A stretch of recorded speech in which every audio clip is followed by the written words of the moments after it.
right, I think we're ready to get started. Okay, we are on record at 1:04. All right, so welcome to the BMCA for July 1st. I'm pulling up my little introduction here. We don't have a general meeting agenda today, so we're going to go right into zoning appeals. My name is Becky Witt, and I'm the Executive Director of the BMCA. To my left is Amanda Tucker, who is the Assistant Counsel to the BMCA. We have here Victor Clark, Kate Howard, who is an alternate who's filling in for us today, Leland Shelton, who is the chair of the board as of today, David Marcosi, and Liz Cornish, who are both sworn in today after a year and a half of being on the board already. Please turn off your cell phones. If you need to speak with someone, please do that out in the lobby. We are recording this session, so we can't have any kind of ambient noise going on. When it's your turn to talk, please come forward. Press the button on the microphone so that it's green. If it is red, that means it is not on. So please make sure it's green before introducing yourself, spelling your name for the court reporter who's sitting opposite me, and taking an oath before giving testimony. Please sign in if you haven't already.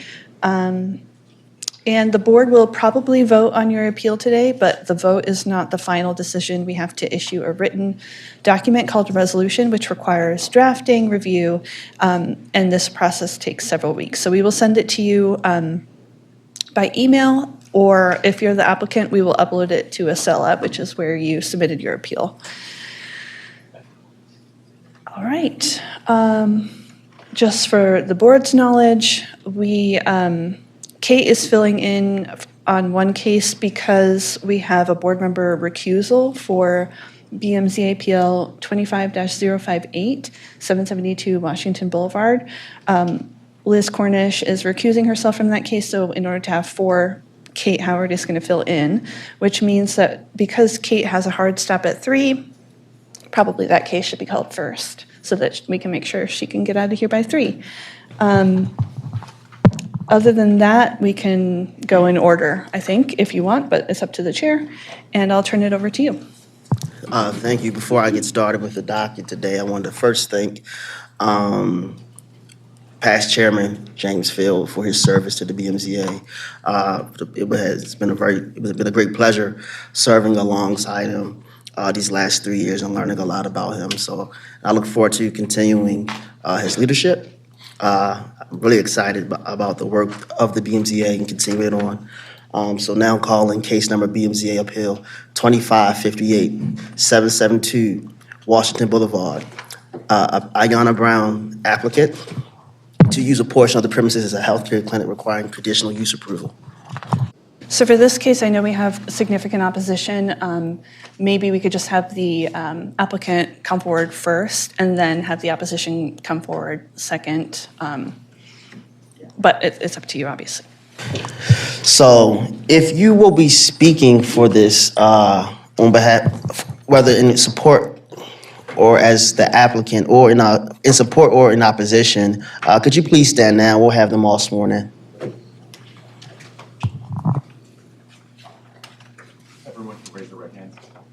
Do you swear or affirm under the penalty of perjury that the answers that you give and statements that you make will be the truth, the whole truth, and nothing but the truth? And just for everyone's knowledge, if you are called to speak, we'll ask for your name and spell it at that time. And if the attorney could also do the same when you get ready to speak.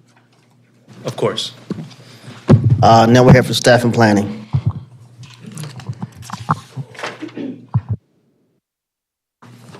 The request is to use the property as a healthcare clinic, I think among other uses, but healthcare clinic is the one that requires board approval. In a C1 zoning district, a healthcare clinic is a conditional use, and you have the definition of healthcare clinic there. We'll hear more about the project or the proposal from the applicant, but there are no variances being requested. Good afternoon, Mr. Chair, members of the board. Chris DiCarlo, Venable LLP, representing the applicant in this case, Anna Brown, and I'm sorry, planning department. Yeah, I'm sorry, yeah. Planning department, yeah. All right.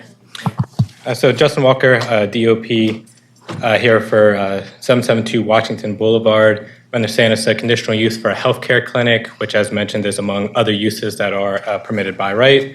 No necessary variances. And we'll note that this conditional use appeal is located in the Washington Village Urban Renewal Plan and on the Pigtown Main Street. We understand that there's a number of community concerns, including the prevalence of multiple similar uses in the area, including one just a block away. They also have concerns that this use is incompatible with their Main Street designation and is not the type of commercial use that they seek to have in that neighborhood.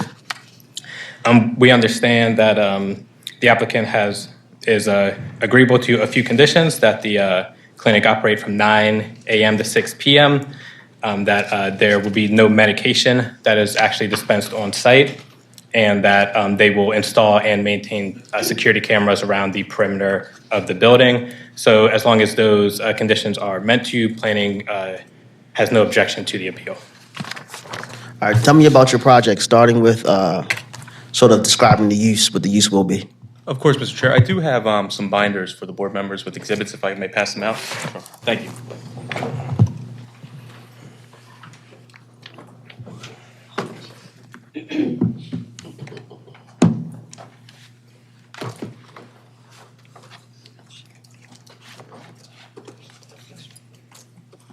Thank you. Could we have one, please? Thank you. I brought samples. I don't know if anything.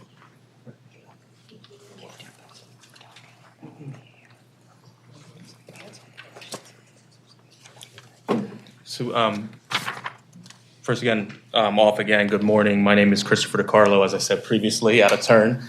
I represent the applicant in this case. I do have two witnesses that I intend on calling today. Ayanna Brown, who is the applicant and the co-owner and managing member of Bright Star Wellness. Her resume is Exhibit 5 in that binder.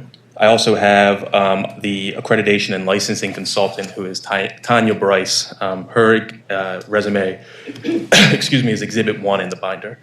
Before moving to their testimony, though, I would like to give a bit of context to the board, as you just asked, Mr. Chair. As indicated by the Planning Department and the Ms. Witt, the property is in the C1 zoning district. It's a 3-story, approximately 2,224 square foot vacant row home building. It's been vacant, my understanding, for at least 3 or 4 years. It was potentially used as a barber shop for a period, but only for a few months in that time. Surrounding properties are also zoned C1. To the immediate east of the property is the entrance to a large parking lot. To the immediate west of the property is 774 Washington Boulevard. And, it was noted by Ms. Witt, and in the initial application, there was mention of residential use for the property. The residential care facility is at 774. The applicant is not here today for approval of that because that is a by right use in the C1. It is, and you'll hear this through testimony, it is separate and apart from the healthcare clinic. There is no joint access between the two, but it will operate in that 774 building. It is only for 5 beds, which is why it's permitted by right.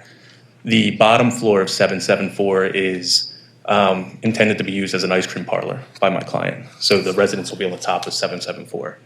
If you continue to move down Washington Boulevard to the west, the next use there is a vape shop, tobacco store. The use adjacent to that, I believe, is a coffee shop. And then adjacent to that is a liquor store. And then I believe it used to be a bank and now it's vacant. Directly across the street is a tattoo parlor, a cigar shop, a market convenience store, and I believe a nail salon. There are photographs of these that are shown, and I believe it is exhibits 7, 8, and 9 that show the uses along that boulevard in our binder. Or I'm sorry, 9 and 10. Now, my client's here today seeking to repurpose 772 Washington Boulevard with a healthcare clinic conditional use. And really, it's outpatient behavioral health treatment is what they're looking to do. The healthcare clinic conditional use category, the definition itself encompasses a wide variety of uses, with low intensity uses to really high intensity uses. On the low end of that would be doctor's offices, dentist offices, psychiatrist offices that do individual therapy on a one-to-one basis. That's a healthcare clinic conditional use. I'd say on the extreme, all the way on the far side of it, would be a full-scale substance abuse treatment center, administering methadone and other narcotics or controlled substances to patients coming in. The proposal that's before you today, and you'll hear this through the testimony, is on the lower end of the scale. It's closer to the psychiatrist's office. And what I want you to keep in mind as you hear the testimony, both from the opposition and from my clients, is that what is being asked for as far as intensity is really to provide local community-based behavioral health services to general anxiety disorders, depression, as well as the people suffering from addiction, which would include substance abuse, gambling, alcoholism, problems like that. They've self-limited themselves by proposing hours of operation from 9 a.m. to 6 p.m. They only intend to serve about 25 to 30 people a day. So in the whole course of the day, it's only expected that 25 to 30 people will be coming to that clinic. The services offered will primarily be group therapy sessions that range between 10 to 15 people, and then individual therapy, as well as they will be writing prescriptions on site if necessary, but there's no medicine on site to dispense. Or, well, maybe that'll be clarified. And then the staff, there will be licensed nurse practitioners on site, as well as licensed social workers, security cameras outside. Again, it's a low-intensity use for a healthcare clinic without operating with any real harm to the community. I'll also note, and you'll hear this in the testimony, and it's included in your binders, as Exhibits 12 and 13 are letters of support from both the State's Attorney's Office of Baltimore City and the Maryland Commission on Civil Rights, who both support the use in this location and indicate that it will not be a detriment, or they don't believe, in their opinion, it will be a detriment to the public safety or welfare, and it's a needed service in this community. There's also a lot of talk, I believe, or you'll hear a lot from the opposition regarding a need for this in this area. As this board knows, a public need or a public necessity analysis is not required. It's not one of the criterion in this conditional use case. Despite that, though, many members of the community are alleging that this is not needed here and not wanted in the neighborhood and not needed to provide services to the people that struggle with these issues in that area. You're going to hear from Ms. Bryce, who she's prepared a written statement and an analysis regarding the geographical comparison of this site versus other sites within the city, indicating that that's simply not true. And that's Exhibit 15 in the binder. It is her statement and analysis. There is an underserved population here. It's not oversaturated. So with that, Mr. Chair, unless you have any questions preliminarily, I'd like to call Ms. Bryce as my first witness. Sure. Yeah. Should she go to the podium? No, she can stay. Right there. Okay. Just make sure that the microphone is green so it can be picked up. Hi, good afternoon. And if you could state and spell your name for the record. Sure. My name is Tanya, so T as in Tom, A-N-Y-A, last name Bryce, B as in boy, R-I-C-E. Proceed. Mhm. Okay.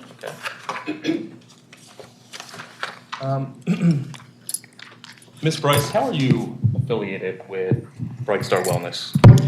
So I was hired to assist to help them through the licensing and accreditation process for the state of Maryland. So I have been a social worker for around 23 years and have been working with a few organizations in the state to help them through the process for about 5. Okay, and what is your profession? I'm a social worker by trade. Okay. And how long have you been in that field? For about 23 years. Do you have a professional resume? I do. And would you mind turning to what's been pre-marked as Appellant's Exhibit 1 in the binder in front of you? Tabbed as 1. Sure. So that would be my resume? That is your resume?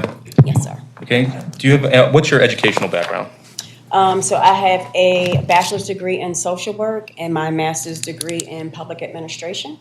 I have worked in the field as a DSS worker, a CPS worker. I have also worked at organizations such as Turnaround to assist former sex trafficking survivors. In my role as a consultant, I have been working under my own tutelage and as a CARF consultant for about the last 5 to 6 years. Okay. And you said you are a CARF consultant, is that correct? A surveyor and a consultant. What yes. is CARF? So CARF is a accreditation body that the state of Maryland requires under new COMAR 1063 regulations. And that just says that there's a independent body that will come and ensure that programs have the foundation to run quality programs.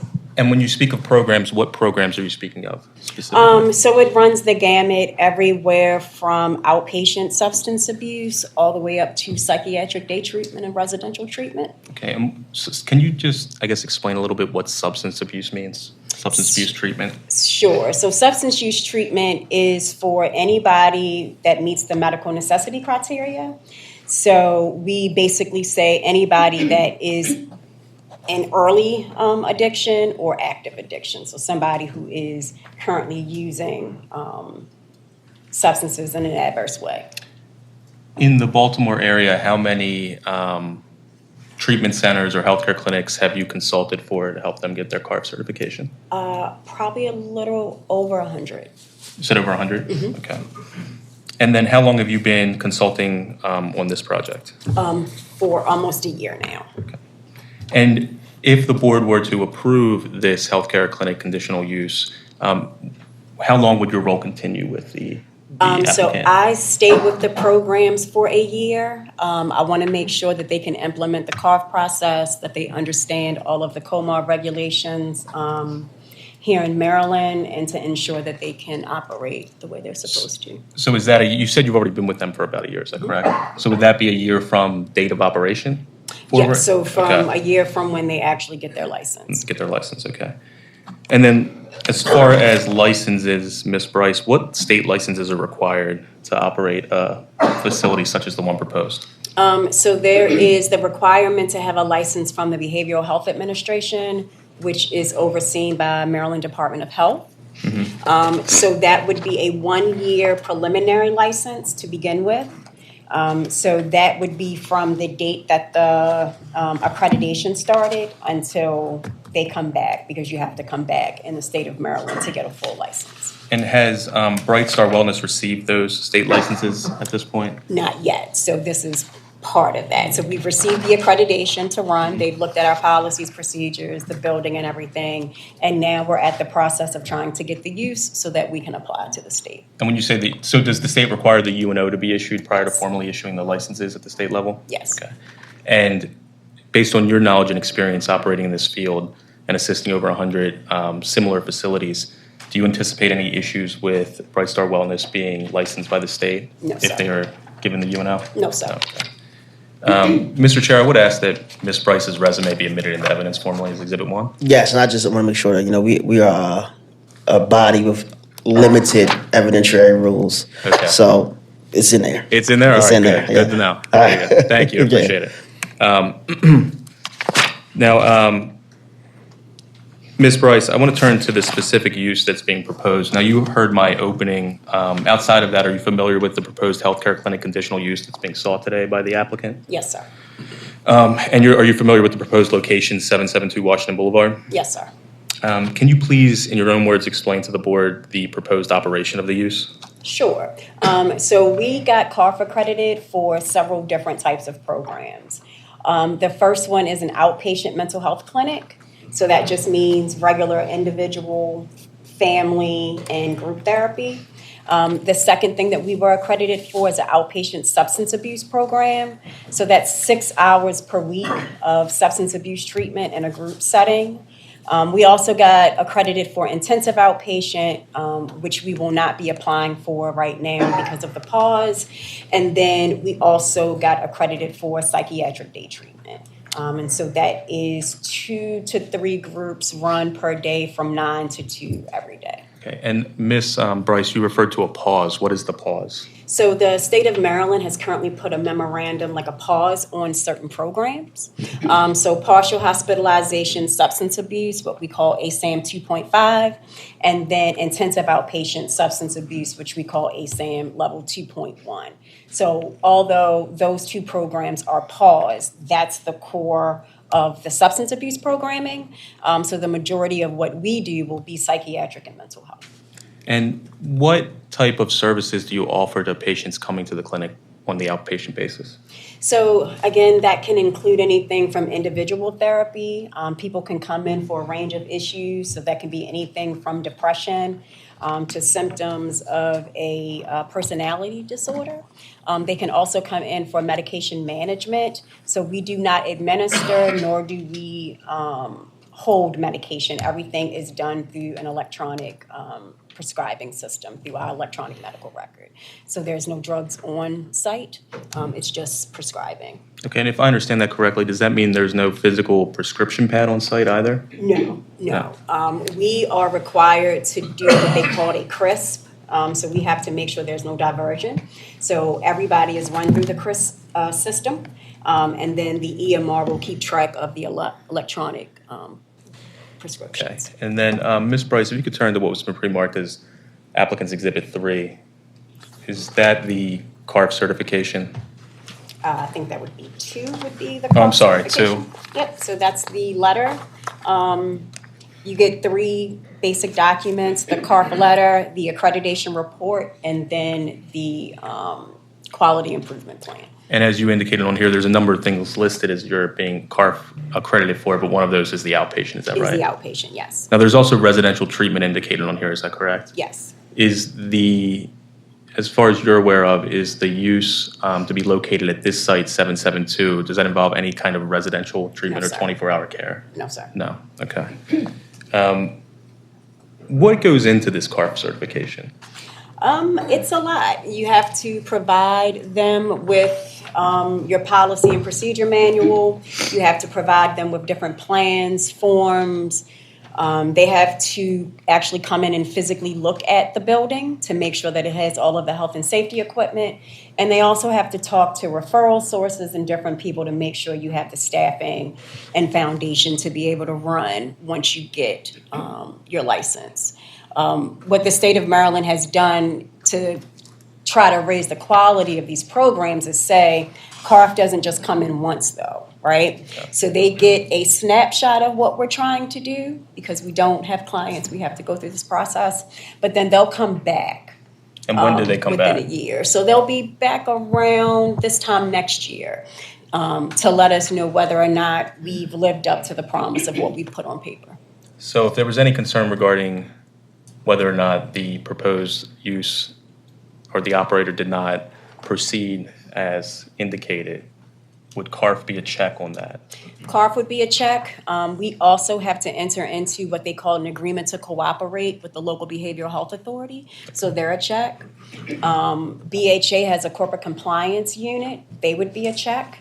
We, by law, now have to have a corporate compliance officer. They would be a check. We provided the Pigtown Association and the community overall with several different ways that they could let us know whether or not they liked or disliked or needed our help with anything through a QR code. Well, let me ask you about that. Did you have any or were you involved with any engagement with the community? We had one meeting, yes. Okay, when was that meeting approximately? About 2.5, almost 3 weeks ago. Okay. And you spoke of about a QR code. Can you explain that a little bit more? So what we wanted to do was present to the community sort of what we were looking to do, but also to address the, idea of, not in my community, and just kind of show good faith efforts about wanting to ensure that they have a way to provide input. Okay. So that QR code would allow them to submit feedback on various different things when needed. And if you could turn to tab number 14, Ms. Bryce, can you identify this document for the board? Sure. So this is the presentation that we provided them. Okay, and is there a QR code in this presentation? Yes. So towards the end, there should be a QR code that talks about we value your voice. So it's just a way for them to provide feedback ongoing. And then there is also information provided for an actual email address that they can email us directly. So is this QR code intended to only be used prior to opening, or does this kind of community engagement continue? It's ongoing. It's ongoing, okay. And is that part of the policy of Bright Star Wellness? Yes. Okay. Have you received any feedback through that QR code? Not since I last checked, and I don't believe that we've gotten anything on the email. Okay. Okay, and then getting back to, well, let me ask you this. Are there any policies or procedures that you have prepared and put in place related to being a good neighbor to the community? Yeah, so we have a specific good neighbors policy. I've done this long enough to know that we want the clients to be comfortable, but we want the clients to go into a community where they're comfortable too.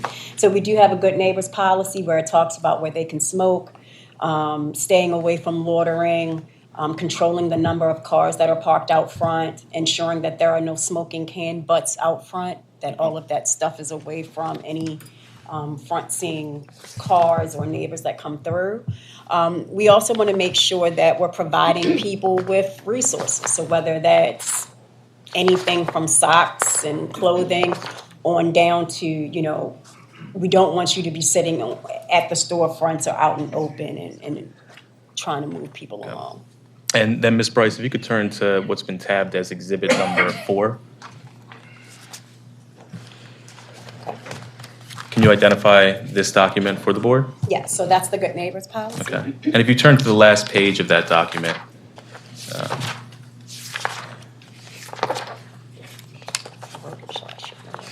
Go ahead. it looks like, do you require every client to sign and acknowledge this good neighbor policy? Yeah, I mean, it's one of the good things about CARF is that we have to show proof that when the surveyor comes back, that we've gone over and provided each client in the program and orientation. So as part of that orientation, they get the lay of the land, the rules, and different things that would cause an administrative discharge from the program, like loitering and things like that. And this is just part of that process. So if potential or if outpatient clients did not comply with this policy, you would have the right to object or eject them from the Yes. program, is that correct?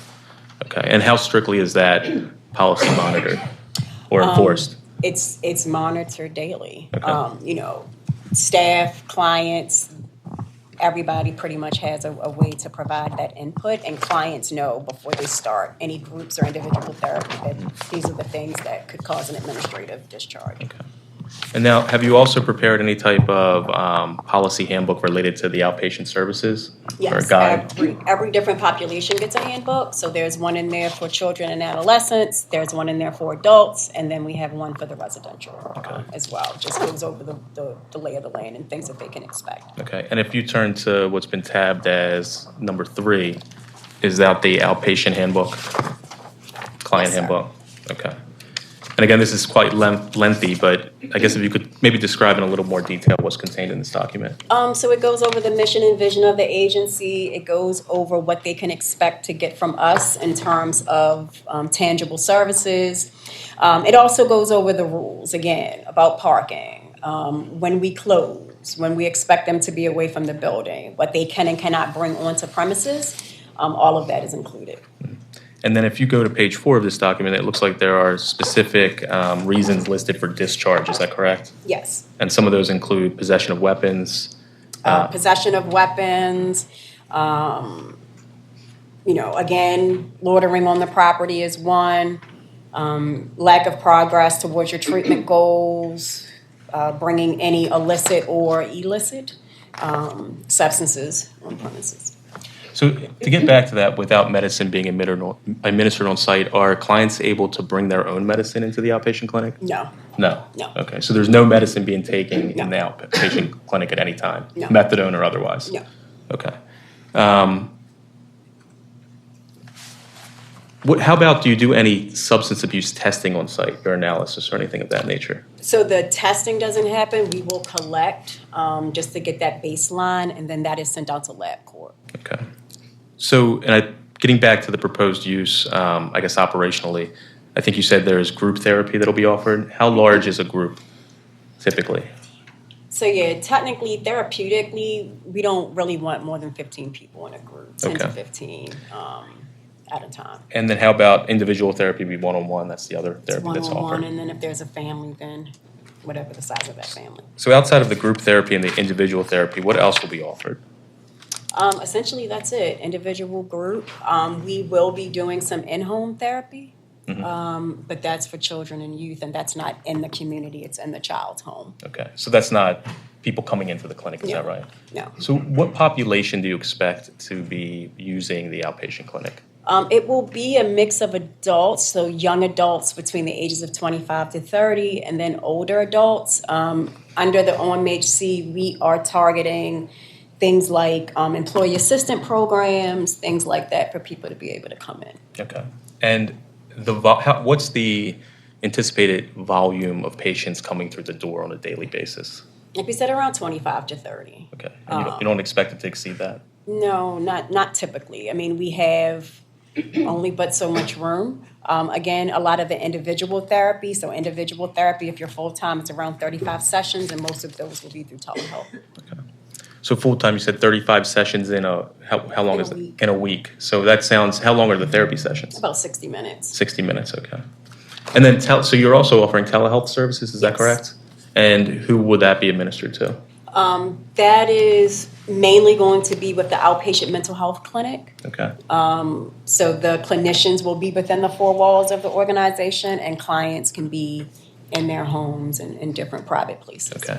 You spoke of clinicians. Can you describe what the proposed staff is for this facility? Sure. So for the Psych Day program, we have to have a physician, a medical doctor, and then we have to have a multidisciplinary team. So we have to have at least one therapist, one social worker that's there for that, and a case manager.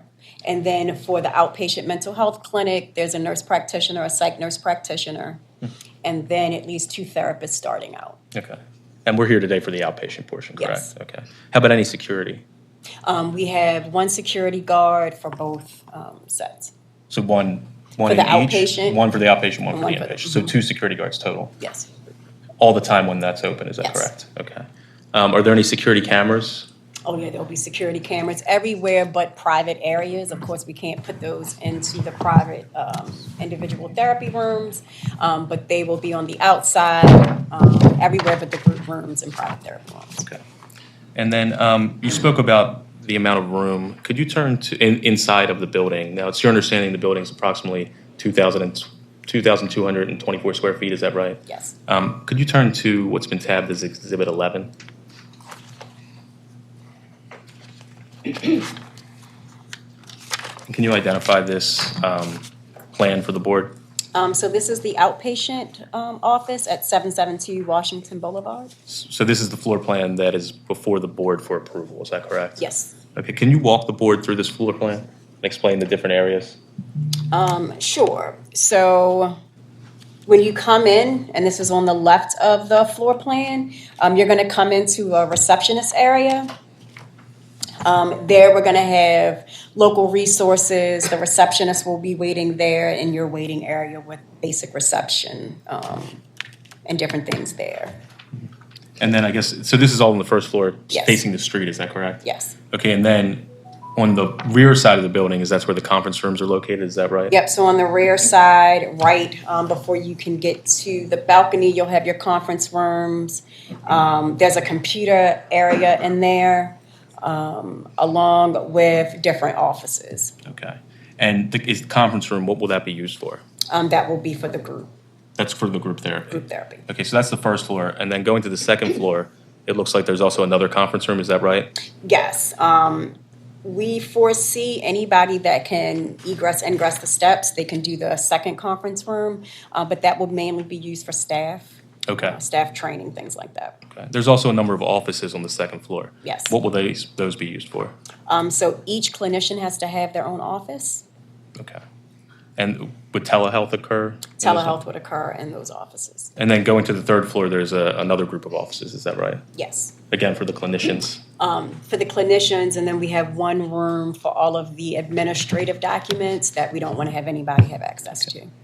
Ms. Bryce, based in your professional opinion, based on your experience in assisting facilities of these type in receiving their accreditation and licensing, is the proposed floor plan able to accommodate the 25 to 30 people that are expected? Yes. Okay. So it wouldn't be a over an overuse of this property? No, it wouldn't be crowded. Or congested or anything like that? Okay.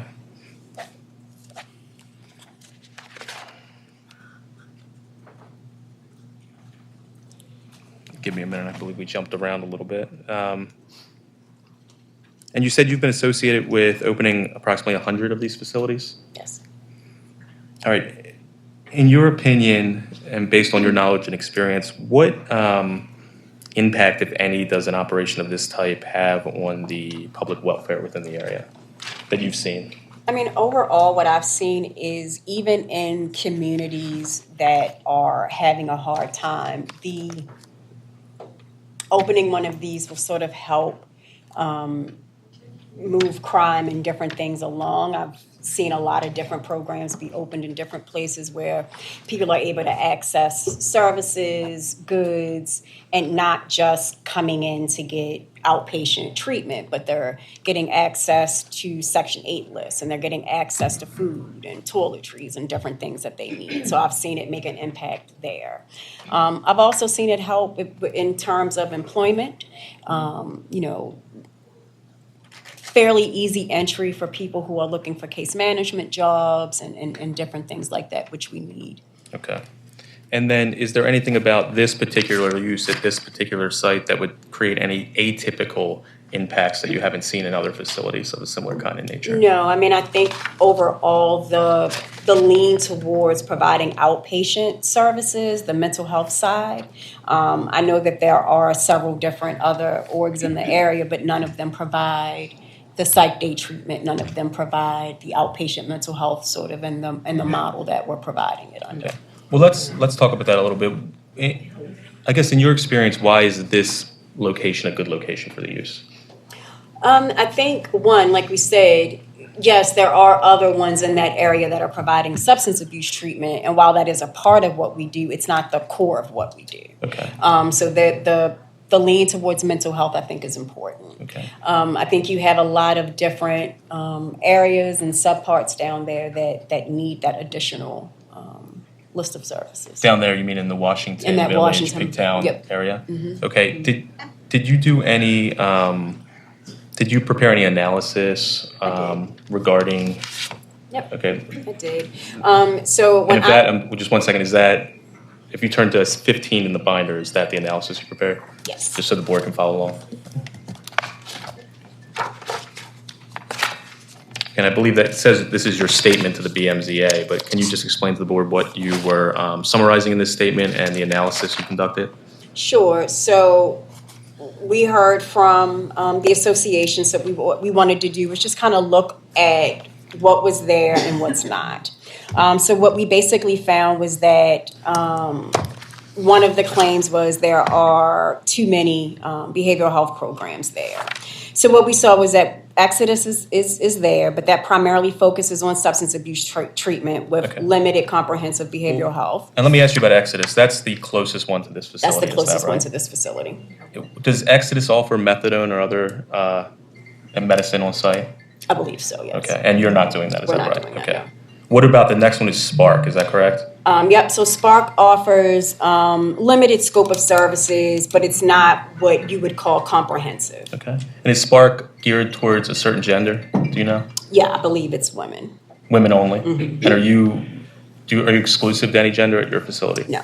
Okay. How about Paul's Place? Paul's Place functions primarily as a resource hub, and that primarily focuses on men. Oh, Well, men, okay. And then, I guess, what is the other Excuse me facility? one second, please, for the people in the audience, please respect those giving testimony.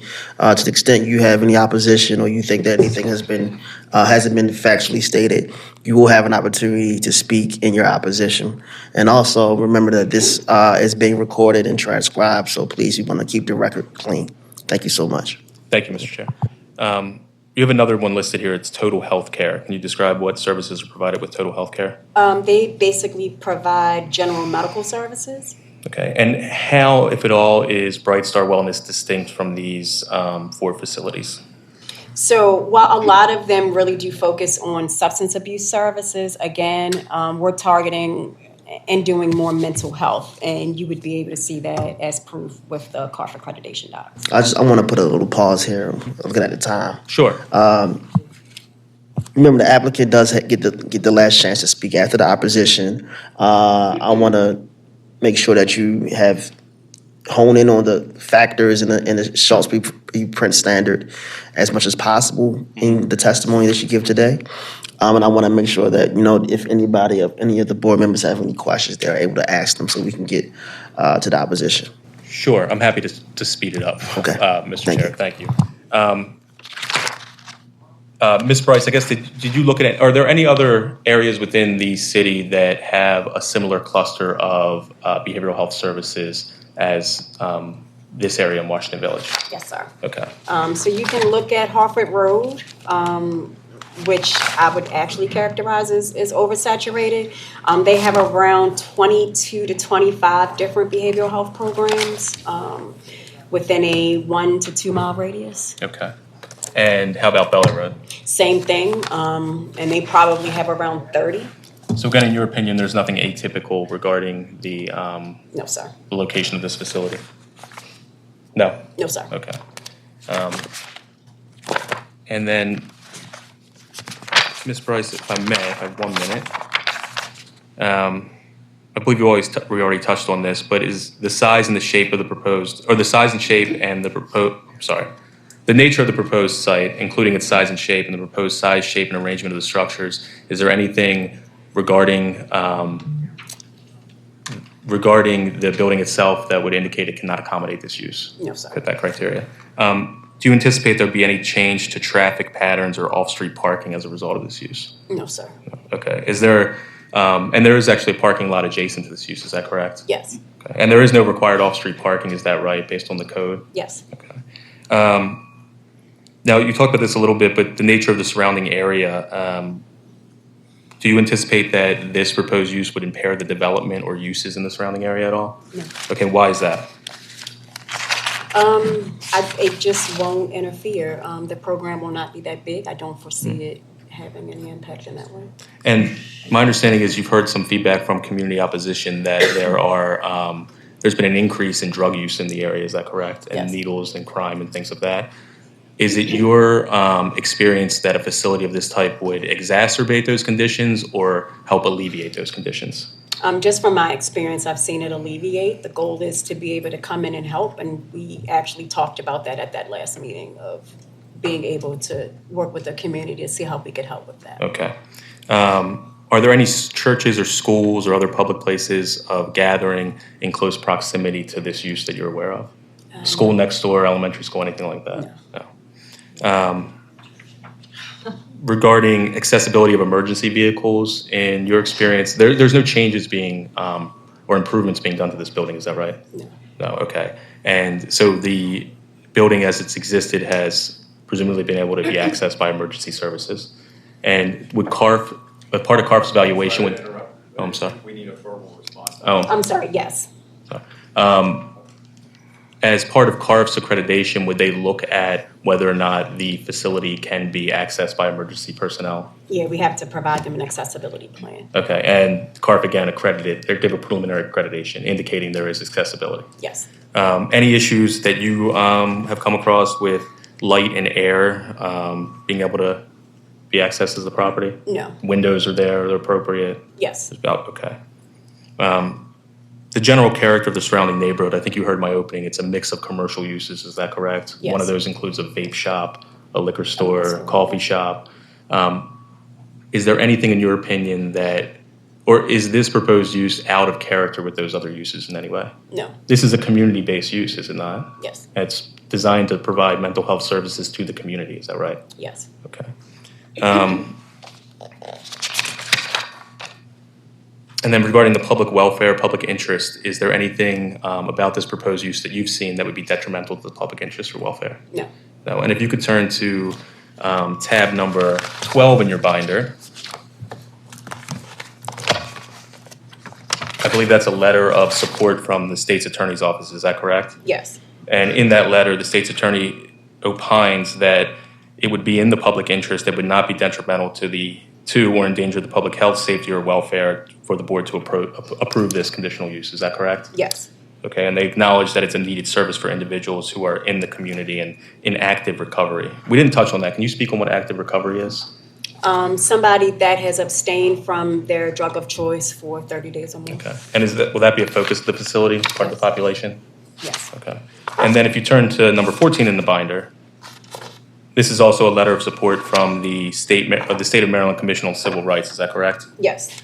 And this letter again indicates support and urges the board to approve this use at this location. Is that right? Yes. And in this, or this report, in this letter, it indicates that it will help facilitate equitable access to quality health care. Is that right? Yes. And that the presence in the neighborhood will not only improve healthcare outcomes, but will also serve as a stabilizing anchor for the broader community. Is that correct? Yes. Okay. Now, Ms. Bryce, with all of that, we've talked about what the limitations on the use, it only being 9 to 6, 25 to 30 people at most, no drugs being administered on site, and the security that is being proposed. In your professional opinion, will this proposed use cause adverse impacts above and beyond those ordinarily associated with a healthcare clinic conditional use of a similar style in the C1 zone? No. Okay. That's all the questions I have for Ms. Bryce. Thank you. Does anybody have any questions on the board?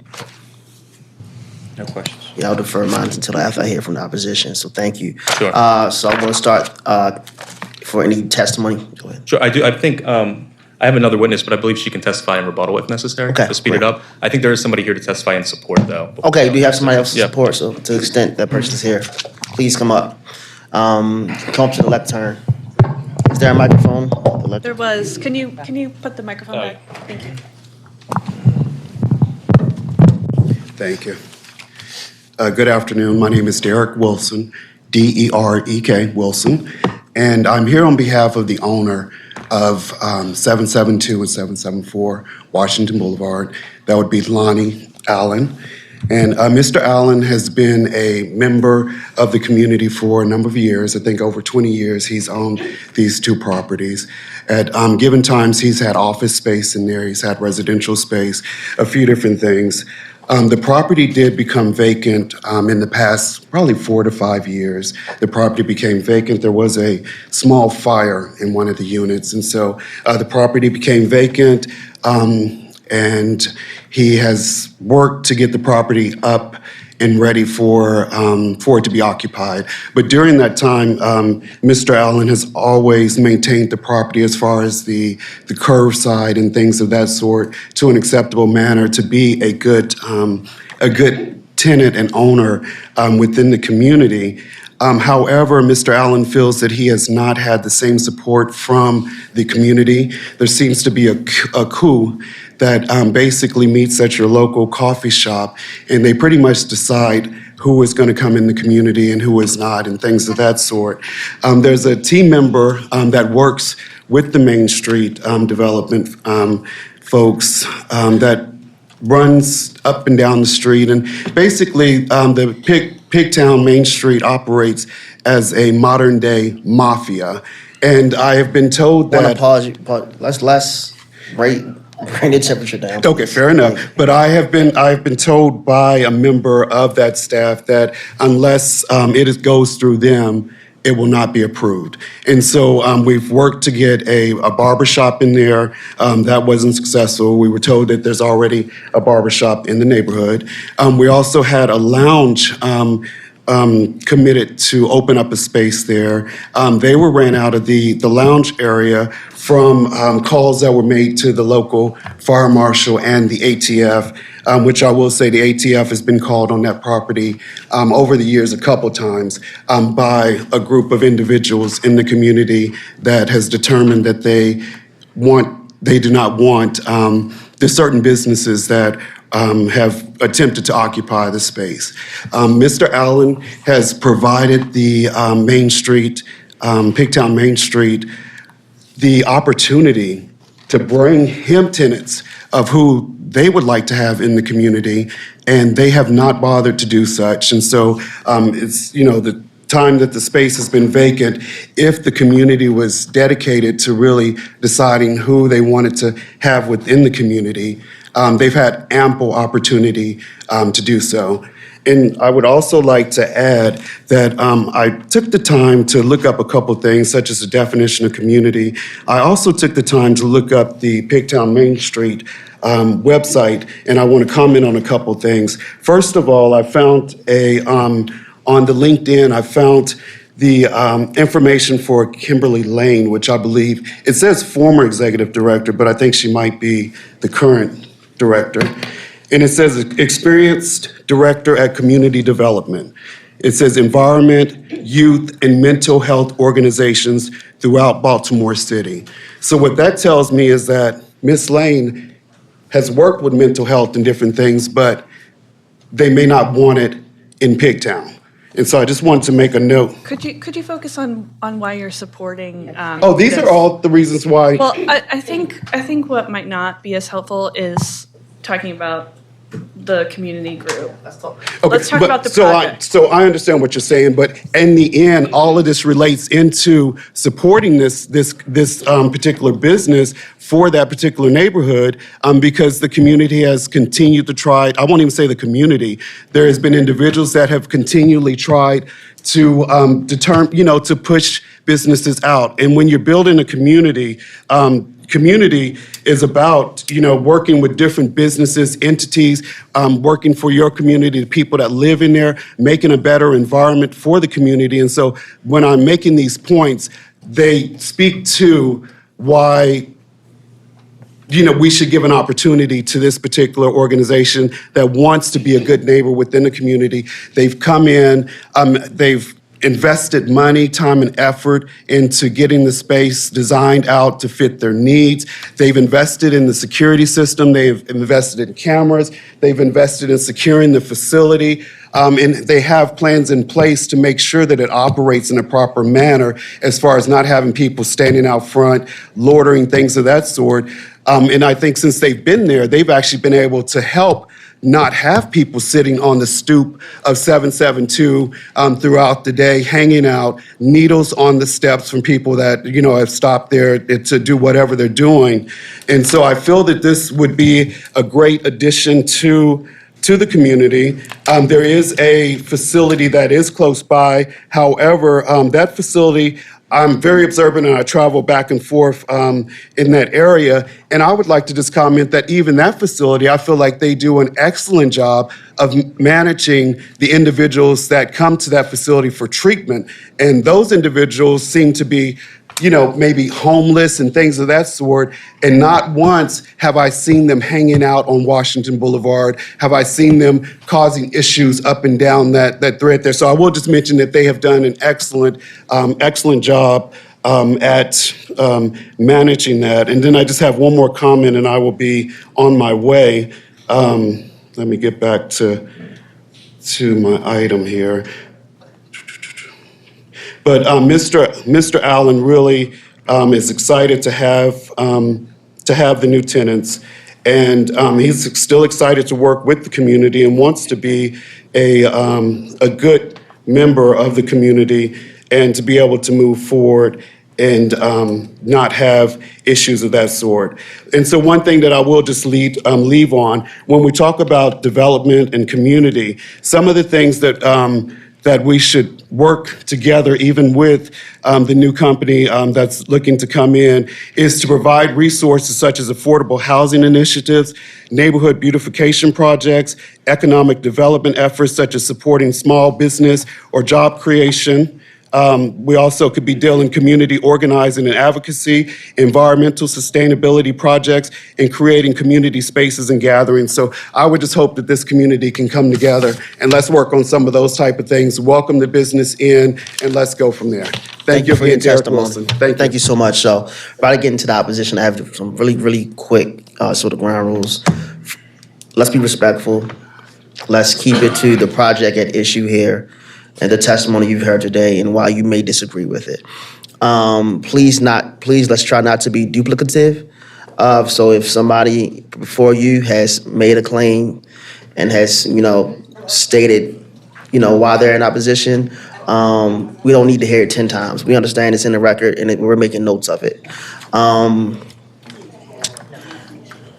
Another issue I do not want to assume what anybody's testimony will be, but just based upon our experience with previous public health clinics where the use is about mental health or substance treatment, I want to just make it clear that we cannot discriminate based upon any disorder that anybody has. So to the extent that your testimony may express any animus to individuals in recovery, remember as a board, because of the Americans with Disabilities Act, we cannot consider any of that. So please keep your testimony to whatever adverse effects on your neighborhood or community you think that the use itself as a health clinic may have on the community. I see that we have our Councilwoman Porter here today. Do you plan to speak? I know you. Yes, sir. I plan to go after the entire. Okay, thank you. Please, when you come up to the lectern, please come up, state your name for the record, and let's go. One question. Mhm. Should Ms. Lane have the privilege of going quickly if she wants, and she was just... It's up to whoever gets to the lectern first goes first. And I need you to state your name and spell it, please. My name is Bill Marker, but I'm just asking that question since she was... Okay. All right, so just to remind everyone, we can't have anyone calling out from the audience without being, without you being introduced and stating your name. So, all right. Yeah. Thank you. A side note, I have no association with this quote-unquote mafia. I'm here as a resident. My name is Mamie, spelled M-A-M-I-E, middle initial G, last name Velez, V-E-L-E-Z.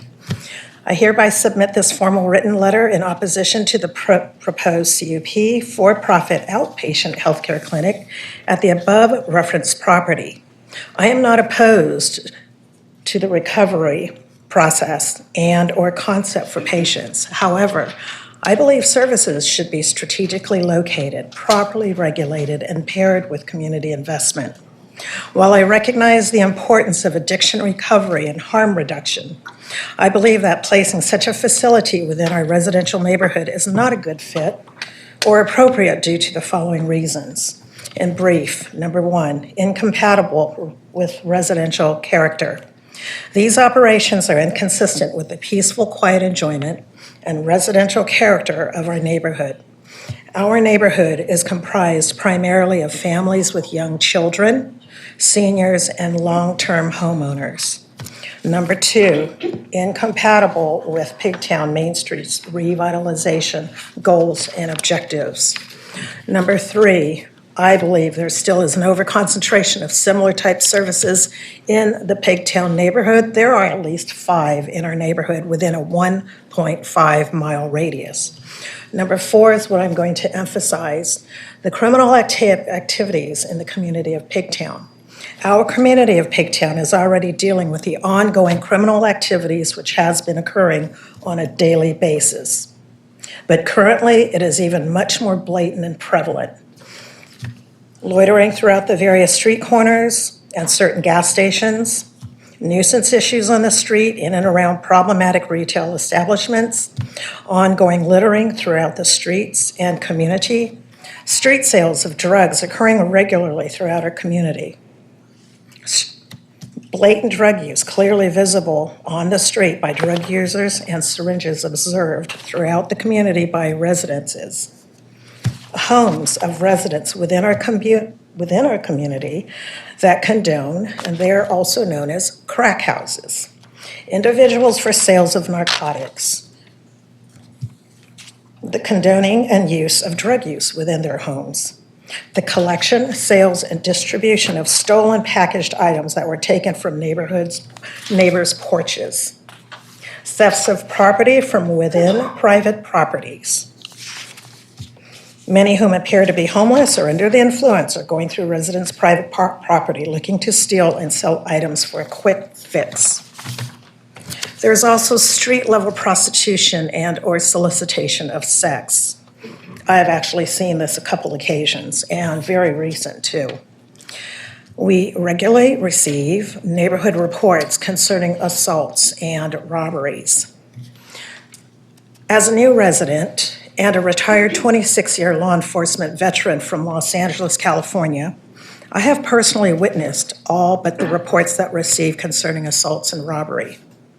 During my tenure as a law enforcement officer, this included but not limited to the narcotics investigations, prostitution, disorderly conduct, and nuisance abatement. We haven't even tapped on the ongoing nuisance that's happening in our community. So I would hope that what I share with you have some merit. Pigtown has a police presence, however, it's a continual cat and mouse game. Sadly, this is not enough. Although much appreciated, Baltimore PD resources are spread very thin. We as citizens of Pigtown are stuck with experiencing and witnessing these continued ongoing street-level criminal activities. We as a neighborhood are already suffering, yet we're a strong, supportive community that wants to push through with making Pigtown a viable and safe environment for all. But we need your help. A comment to the Bright Store organization. Your business and/or intentions, you mean well. I support your efforts and causes, however, please look elsewhere, and not in our community of Pigtown. We're not ready. We have too many criminal issues that we need to deal with in our community. We as citizens within our community are still dealing with too many existing criminal issues. I already repeated that, sorry. As a new business, you appear to have greater flexibility with your startup business anywhere, except for this location on Washington Boulevard. It is not a good fit for your clients. If your clients are working towards goals with coping and dealing with the rehabilitation process, plus having shared the above ongoing criminal elements in our neighborhood that's occurring on a daily basis, may I suggest that you move your business elsewhere where it is a safer and healthier environment for your clients. This location with criminal elements that's ongoing poses to be too much of a risk with great temptation for your clients. And Bright Star, I haven't seen a track record, and I was trying to do some research, and I wasn't able to locate that. City of Baltimore Appeals Board, I thank you. While participating and listening in our community meeting, many fellow residents in the immediate area have expressed anger and frustration over what's been happening on Washington Boulevard and the immediate area. We're stuck. We live here. You have great power and authority over our community's welfare. Bright Star is a for-profit organization with no track record. They have greater flexibility to find a different and perhaps a better and healthier location in the interest of their clients. Please hear our voices and support our ongoing progressive community goals. I again express opposition over the approval of this CUP. Respectfully and hereby submitted. Thank you. Just to pop in real quick, if you have already submitted letters of opposition, the board has them. So you Yes, don't need to they're in read the them record. in their entirety. If you'd like to hit a couple of highlights from your letter that you've submitted, please feel free to do that, just in the interest of time so that Yes. we already have it in the record. And I also just want to make it clear that please keep your comments, your testimony directed towards the board, please. Next person. Okay. All right. So it's my first time in a hearing, even with the neighborhood. Okay. My name is Fabiola Fernandez. You spell that? F like a Frank, Abiola. Fernandez, F like a Frank, Ernandez. And I'm a property owner of 776, 774, and 780 Washington Boulevard. I'm owner since 2005, along with many people in this room, even those before my time. I have worked hard, make a Washington Boulevard success.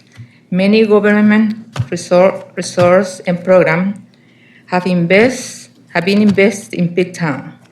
We are enjoying the benefit of all that work. Myself, I spend an untold amount of money in private investing to do my part with no government help. That I said, I hope and pray that I do not support the business they try to open, that I will go against the progress of the neighborhood. It will take years to get where we are now. Also, we already had a big recovery center. That is the Exodo. That's I want to say. And about Lenny. Please, ma'am, that ma'am. The guy Ma'am, said, I'm sorry. ma'am, please talk to the board. Okay, about Lenny, my neighbor, because he's next to me on 776, 774, and 780. Lenny, his property is being vacant. I know Lenny since 2005. He's never taken care of his property. I had a flow in easement from his property to my neighbor. He never taken care of his property. I've been fixing my basement because I had a water from his property in my basement. And the property, I don't know if it's ready to be for the business to open because it have a lot of issue. Even I still haven't, I called Lenny the last year, he been taking care of the issue. Even I called him this year, he been taking care of the issue. And it's like being nice neighbors, I don't know, he been taking care of his property at all. And that's what I can tell. And honestly, we've been trying to work very hard in the neighborhood. And I've been since 2005 and been working very hard. And that's the only I can tell about you. And I support any business in the neighborhood. And we just want to improve more our business. For all, not only me, for all the neighborhood. Thank you. Thank you. Next person, please.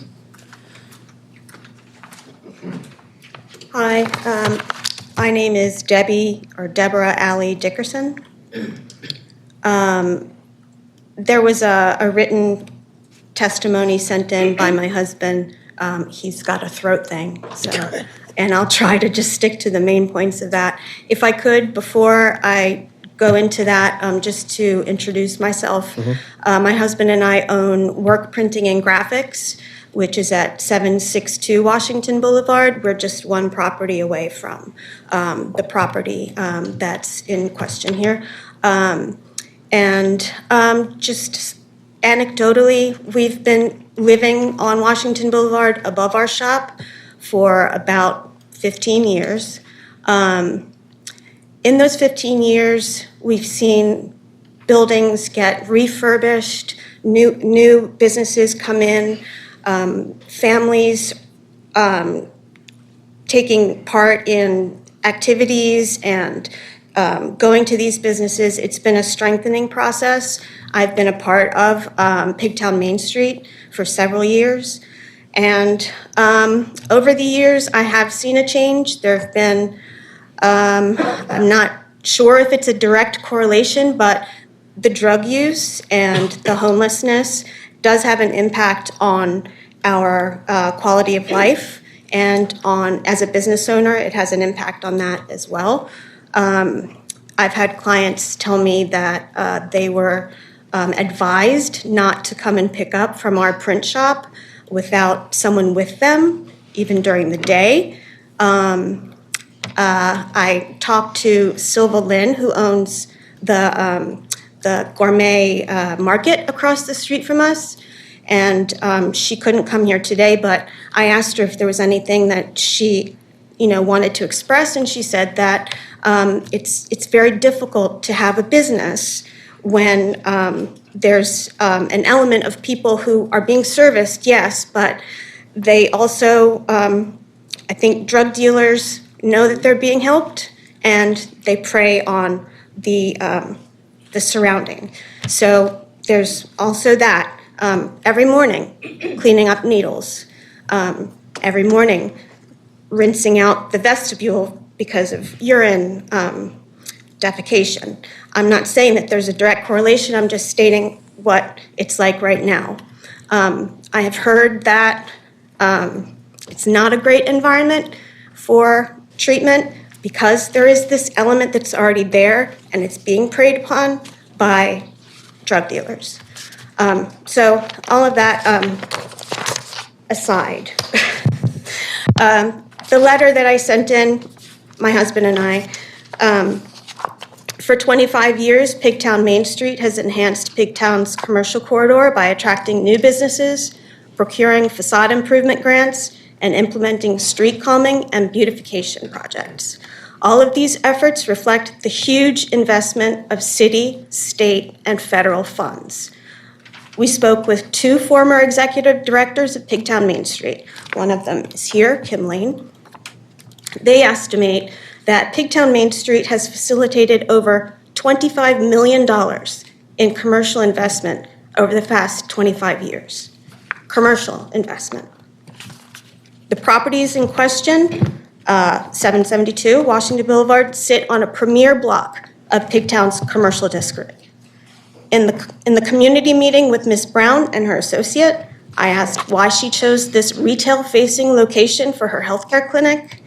The response was that they need living space for above for in-home treatment. My question is, in a city with thousands of vacant homes, why force the issue with this commercial property, especially in a neighborhood with multiple similar service providers within a quarter-mile radius? I urge the board to reject the rezoning appeal.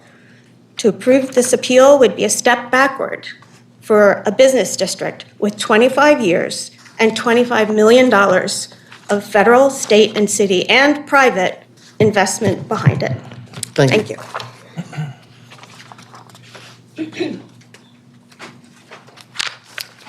Hi, everyone. I'm Kim Lane.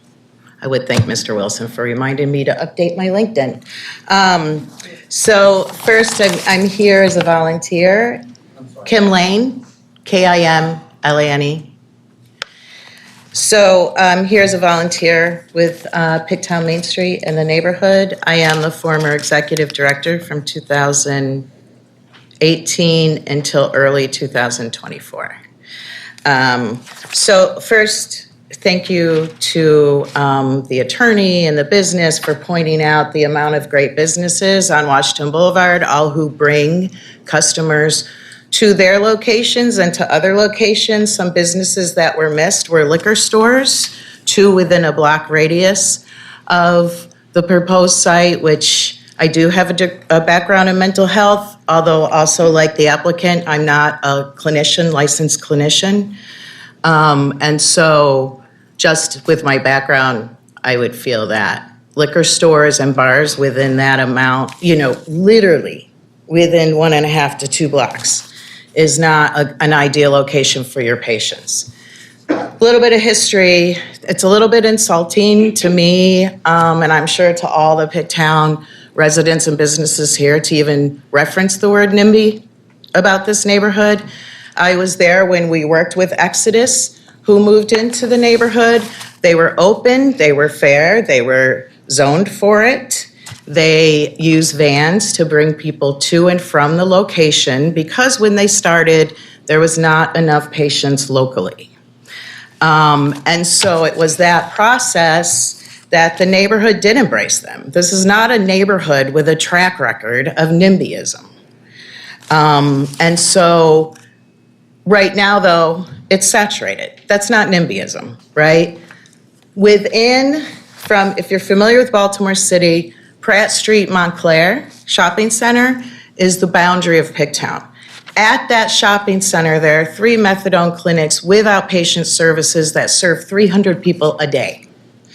Paul's Place serves about 150, I believe, the last I knew last year, numbers for lunch and for case management services. 98% come from the zip code 21223.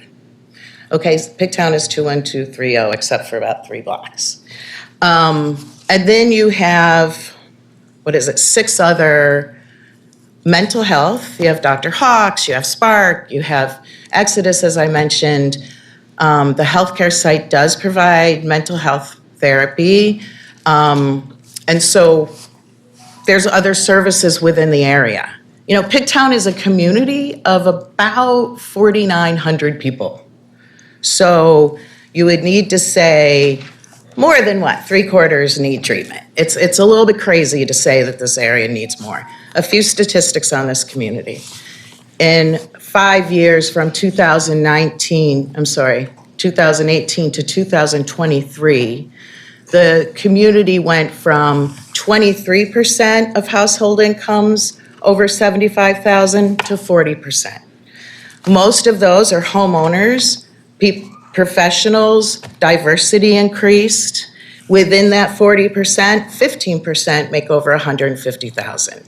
And I'm not trying to stereotype, but I think we know that people who need third-party treatment, which is billing, Medicare, Medicaid, right? That's what this center is primarily, don't require those type of services, right? That's who's living in Pigtown, so let's just be clear. And, you know, many times when you work with businesses, and, you know, Pigtown Main Street and Pigtown has always worked as a comprehensive. It's community development and commercial development. You know, they come together for a neighborhood, right? Like we all want to walk, we want to live and walk to businesses, right? We want to just, on a weekend, be able to go get our hair cut. You know, Dom, who's going to testify, is a national award-winning tattoo artist, so thank you for pointing out his tattoo shop. And also, you know, there's lots of other retail there. And so it's a great little commercial area, and we believe building that's part of why we increased home ownership and decreased vacancy by 8%. It's a huge amount. So this community looks at everything together, right? It's a neighborhood. It's not like separating commercial and separating residential. What I want to say, you know, I have 30 years in community and economic development experience, took out about 8 years of that for mental health, working with our most at-risk youth in DJS and DSS, the older kids, 18 to 21. Oversaw 30 care coordinators. I know this, I get it. We worked with families. I know what the struggles are out there. But the services exist in Pigtown. They're there. You know, again, this is not a neighborhood who just fights because of this NIMBYism false narrative that's being said. But I do want to say, in my experience, when there is a manager of any type of business, and you can't get through to them, right? Like you can't get them to put up some lighting outside for pedestrian lighting. And you know, it's a 1-year contract. If the owner hasn't come and been the rep, that's really concerning to me as a former Main Street director, really concerning.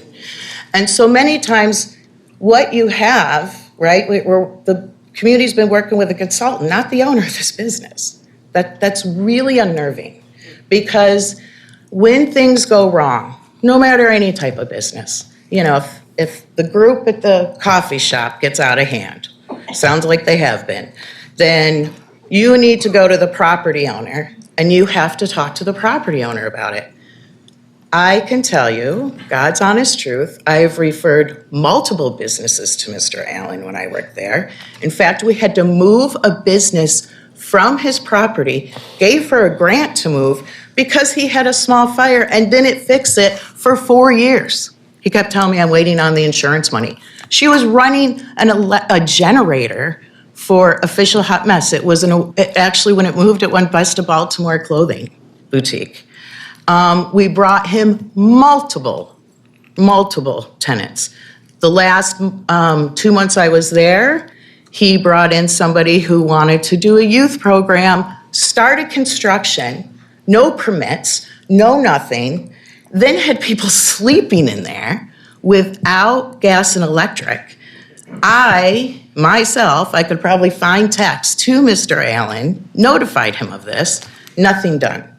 So it's very fearful for a neighborhood when you're putting in something that you really have to trust the owner.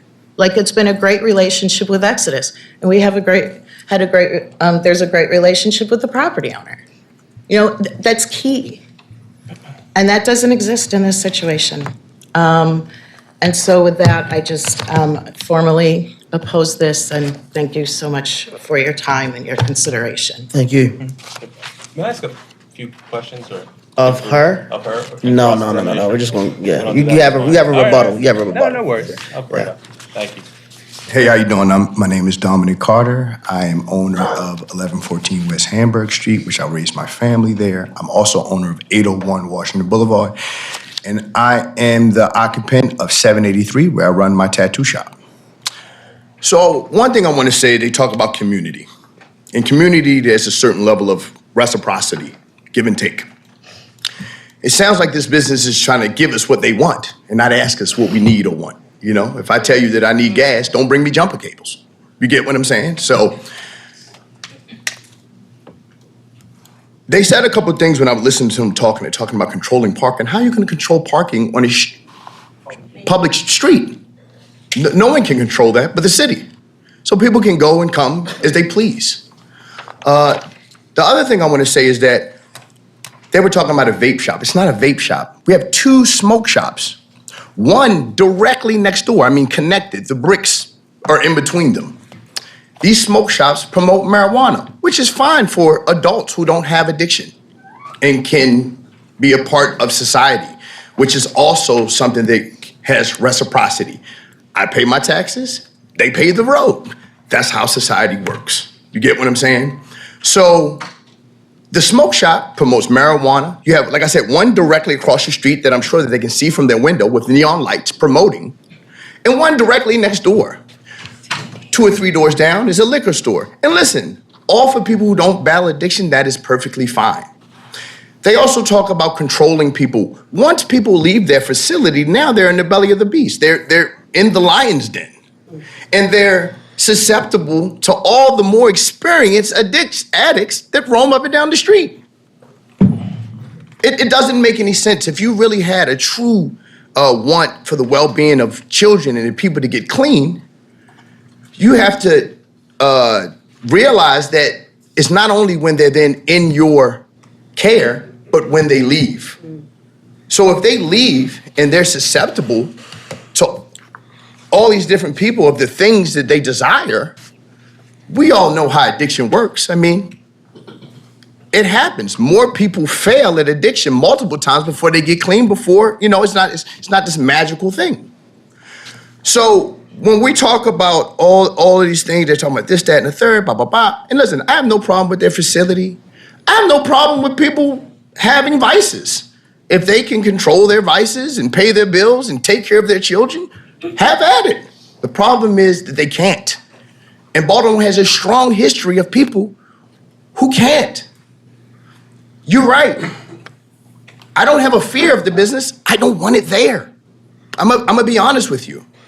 I didn't invest almost $1 million in real estate.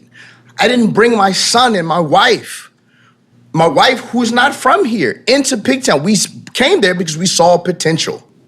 We've been there for the last 10 years, investing our money. Like, our livelihood comes from this neighborhood, and not only this neighborhood, but people coming from outside the neighborhood. It's a destination place. So most of my business comes from Google. It doesn't come from the neighborhood. We do get people from the neighborhood, but most of it comes from. So when someone pulls up, they don't want to see an attic in front of my business. That deters my business and how I take care of my family.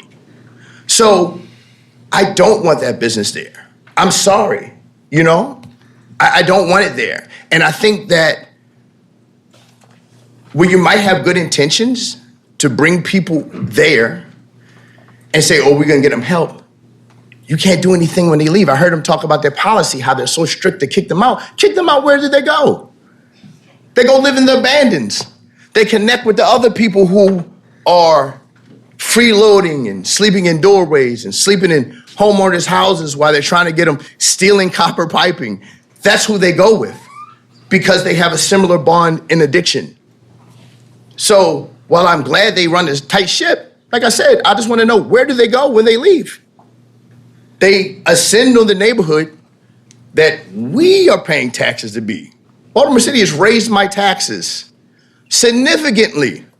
I'm paying the same taxes as somebody in Federal Hill, but I don't have Federal Hill amenities. We are doing what we can as the people who live there.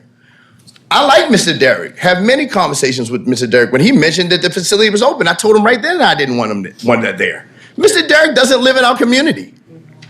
Mr. Lonnie, who owns it, and I've been there for 10 years, doesn't live in our community.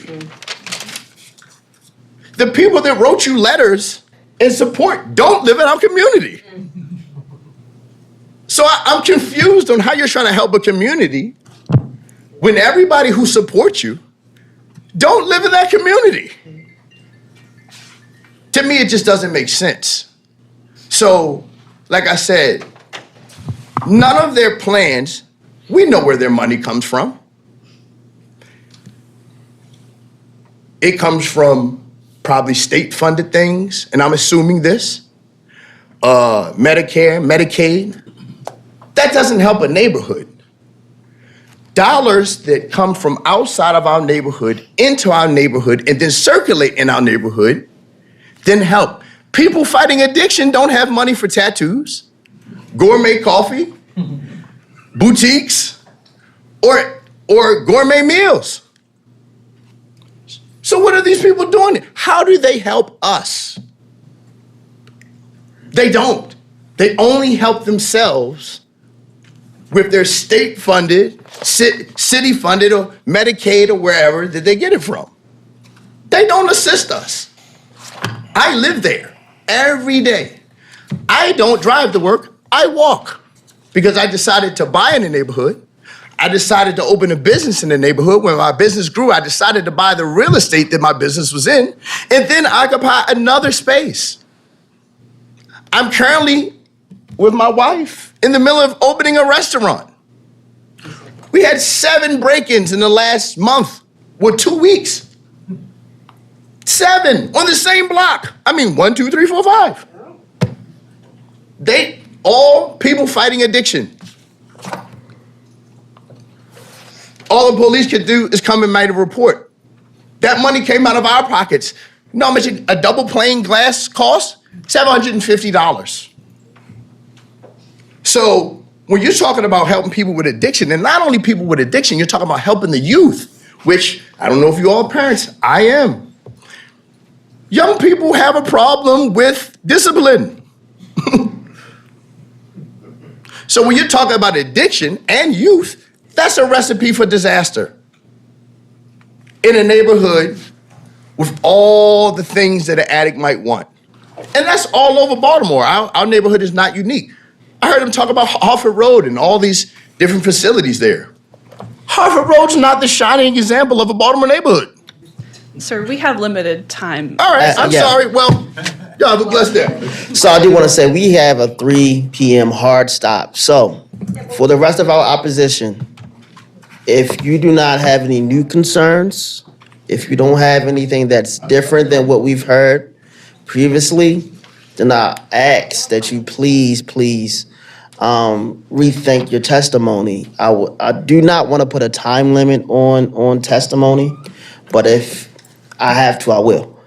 If I have to cut somebody short because they are saying repeating concerns we've already heard, then I will. But thank you. Yes, thank you. My name is Carrie, C-A-R-R-I-E, Banishevsky, B as in boy, A-N-I-S, Z as in zebra, E-W-S-K-I. I am the executive director at Pigtown Main Street. I am the only full-time staff member on Pigtown Main Street. I have one off-site part-time marketing person.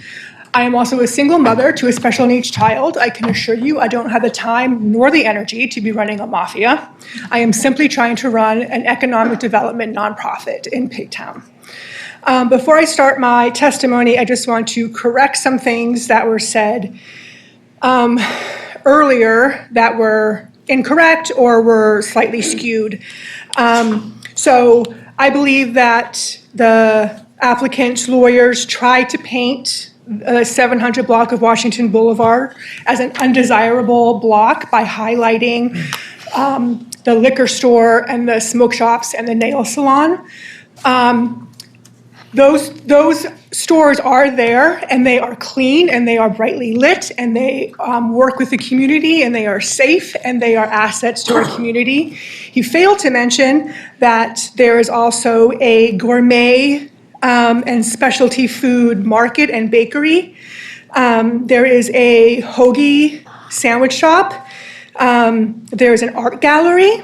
There is a real estate business and a title company, along with work print shop and the Pigtown Main Street office at 763 Washington. This is not a undesirable block. This is a thriving retail block.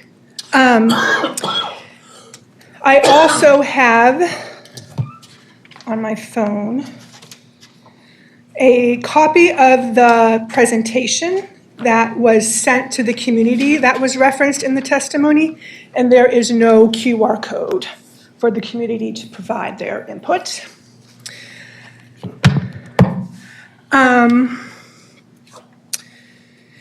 As Dominic mentioned, they mentioned places like Bel Air Road and Harford Road as being examples of where there's a concentration of these types of services. Just because it happens there doesn't mean it's right for them or particularly for us. I live off Bel Air Road. That is not the vision for Pigtown Main Street. We don't want to be Bel Air Road. We don't want to be Harford Road. We want to be Washington Boulevard. We want to be Pigtown. In the last year, I have been executive director for a little over a year. In the last year, we have had over $500,000 either spent or allocated to Washington Boulevard for things like Project Restore, which will take 6 vacant storefronts and have them be viable open businesses. 4 of those are currently open. That includes facade grants, that includes beautification. I know that was mentioned as something that maybe we weren't doing. We are doing beautification. We do clean and greening and traffic calming along with murals. That's just in the last 12 months. About half of that has been spent on the 700 block. I want to focus as the Main Street director on the fact that we are a Baltimore City designated Main Street, and we are joined today by Jenny Lawhorn, who is the Main Street Advocacy Officer for Baltimore Main Streets. She is here in support of our office and of my testimony as representative for Baltimore City Main Streets. So the Main Street districts are typically designed to encourage vibrant, pedestrian-friendly, mixed-use development, emphasizing retail, restaurants, and small businesses.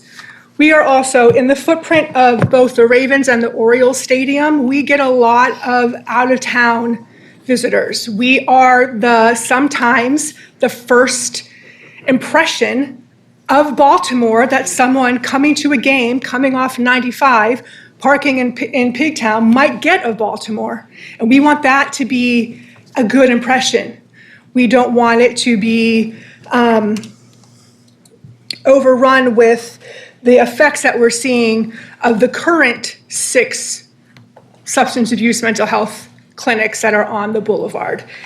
I appreciate that in the initial testimony, Ms. Bryce was asked if she thinks that this proposed business would be detrimental to development and current businesses or to attracting new businesses.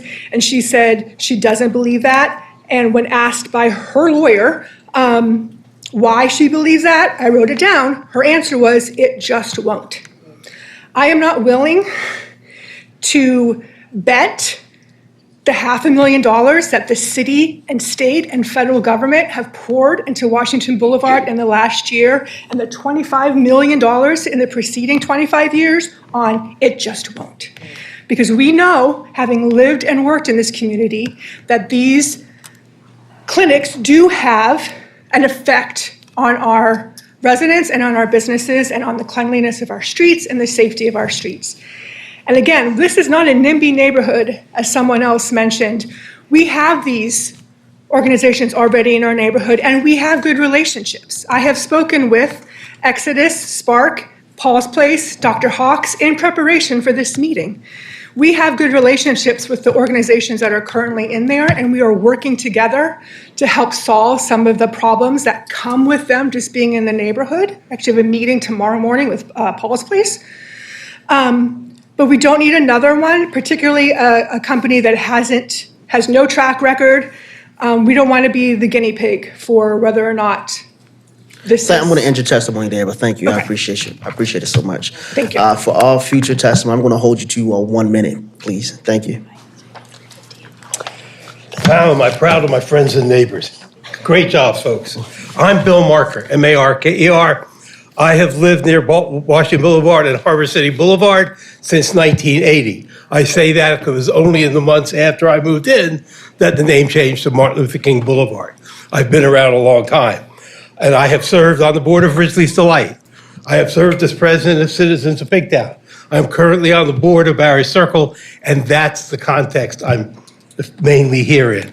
And here are copies of our testimony, which I also electronically submitted. It is not accurate to say the proponent spoke to the community. They have not spoken to Barry Circle Community Association. As of some years ago, we are not included in Citizens of Pigtown. Anybody coming to and yet we are literally there. Some of the houses that are in Barry Circle are on the same two-dimensional block that we're talking about here, which touches on if, in fact, when and if they come to us, and you'll note our opposition is a procedural opposition. It doesn't say no way, no how. It says come and talk to us. And part of that would be we heard all about the front door policy. Well, we're at the back door. Talk to us about the back door. Would you be coming, and the parking lot you're talking about, is that the big bank's parking lot? Is that getting into everybody's backyard? So those sort of questions they might or might not be issues, I don't know. But they haven't been presented to us. So there must be a rejection until they come and talk to us. Thank you so much. That's been By 1 the minute. way, That's been 1 minute. one correction, if I Okay. may, one correction.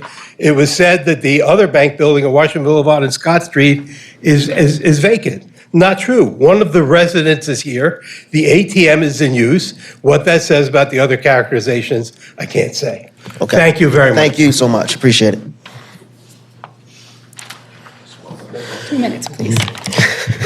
Good afternoon. My name is Colleen Curtis, and it's C-U-R-T-I-S, and I am with the infamous Exodus Behavioral Health that you've heard so much about. So we have been in the neighborhood for 5 years, and we are not afraid of them coming in because of competition. That is not the reason for my being here today. The reason and the concern is the presentation that was presented to the community from this organization is definitely implying they will be doing a lot of substance use services in the community. It implies there will be residential services in the community. It doesn't base it strictly on OMHC, which is the Outpatient Mental Health Center. To stand and say that there are no outpatient mental health centers in the community is false, because Exodus Behavioral Health operates an outpatient mental health center with 7 full-time therapists, 2 psychiatric nurse practitioners, and 2 doctors of nurse practitioner. So Dr. Vanessa Hawks also operates an OMHC in the community, has been there almost 10 years. So to say that we don't, I'm afraid they haven't done the due diligence. We also do not dispense methadone or other narcotics on site. The bigger point I want to make today, the community can speak to all of the things, is when we came in 5 years ago, we did invest in housing in the community because the great deal of the clients that we serve are homeless. They ran the streets at nighttime. They caused all of these problems that you're hearing about. We came in to take them in off the street, provide them with mental health and substance use disorder treatment, because the standard of care that is really the gold standard would be to provide co-occurring treatment, both mental health and substance use, not one or the other. If you get someone's mental health in order and they still have an addiction, we still have a problem, right? So we came in to do both. Ma'am, your time is up. I need 1 second. And we moved our houses off of Washington Boulevard at a cost of more than $10,000. We did it in 1 day because our clients could not get better on Washington Boulevard due to the number of drug dealers, prostitutions, alcohol, smoke shops, assaults, everything else they were faced with upon leaving treatment. We take our clients home to neighborhoods where they are safe and not faced with those things. We bring them in, we escort them to use our businesses. We use the businesses in the community. We use the print shop for our graduation and other events. We use the businesses. We also escort all of our clients to and from those businesses so that we can be good neighbors. We live by what we say. We don't just do treatment and put them out on that street and hope they don't do anything. Thank you. Thank you. Mr. Chair, just very briefly, I understand the ruling before about not allowing cross-examination of the people testifying. I just want to note for the record, a continuing objection to that in case, so that's preserved in case this were to go on appeal, but I understand it. I just want Understood, yeah, and you can address any inaccuracies you might think there are in your rebuttal. Understand, thank you very much. My name is Richard Shores, Shores. I live in Berry Circle. I am 2 very short blocks from this proposed address. I'll save my statement, but if I may pass this out to you guys. This is about We can just take it. 60 feet from my front door as McHenry and MLK Boulevard. That is not an uncommon site. Debbie was being very polite and saying, I'm not sure if this is connected. It is connected, and we know who it comes from. We know not connected with that business. They're not here yet. But it is part of the issue, part of the problem, the ongoing problem that we see regularly, that we encounter regularly in our neighborhood, in our parks, on our sidewalks. I have had to clean up human feces just outside of my own back gate. Not once, more than once. Those are found next to it. We know what the problems are. We have enough of them, and enough is enough. We don't need more. Thank you. Thank you so much. Hi, my name's Paige Stamaro, owner of the coffee shop. Wasn't actually intending on chatting today. Paige Stamaro, Stamerro. But I did want to hop up here and clarify a few things. So after we were mansplained the definition of community, we are a community gathering space. We are radically inclusive, and you will find people gathered around all day because that's what community looks like. There is no mafia.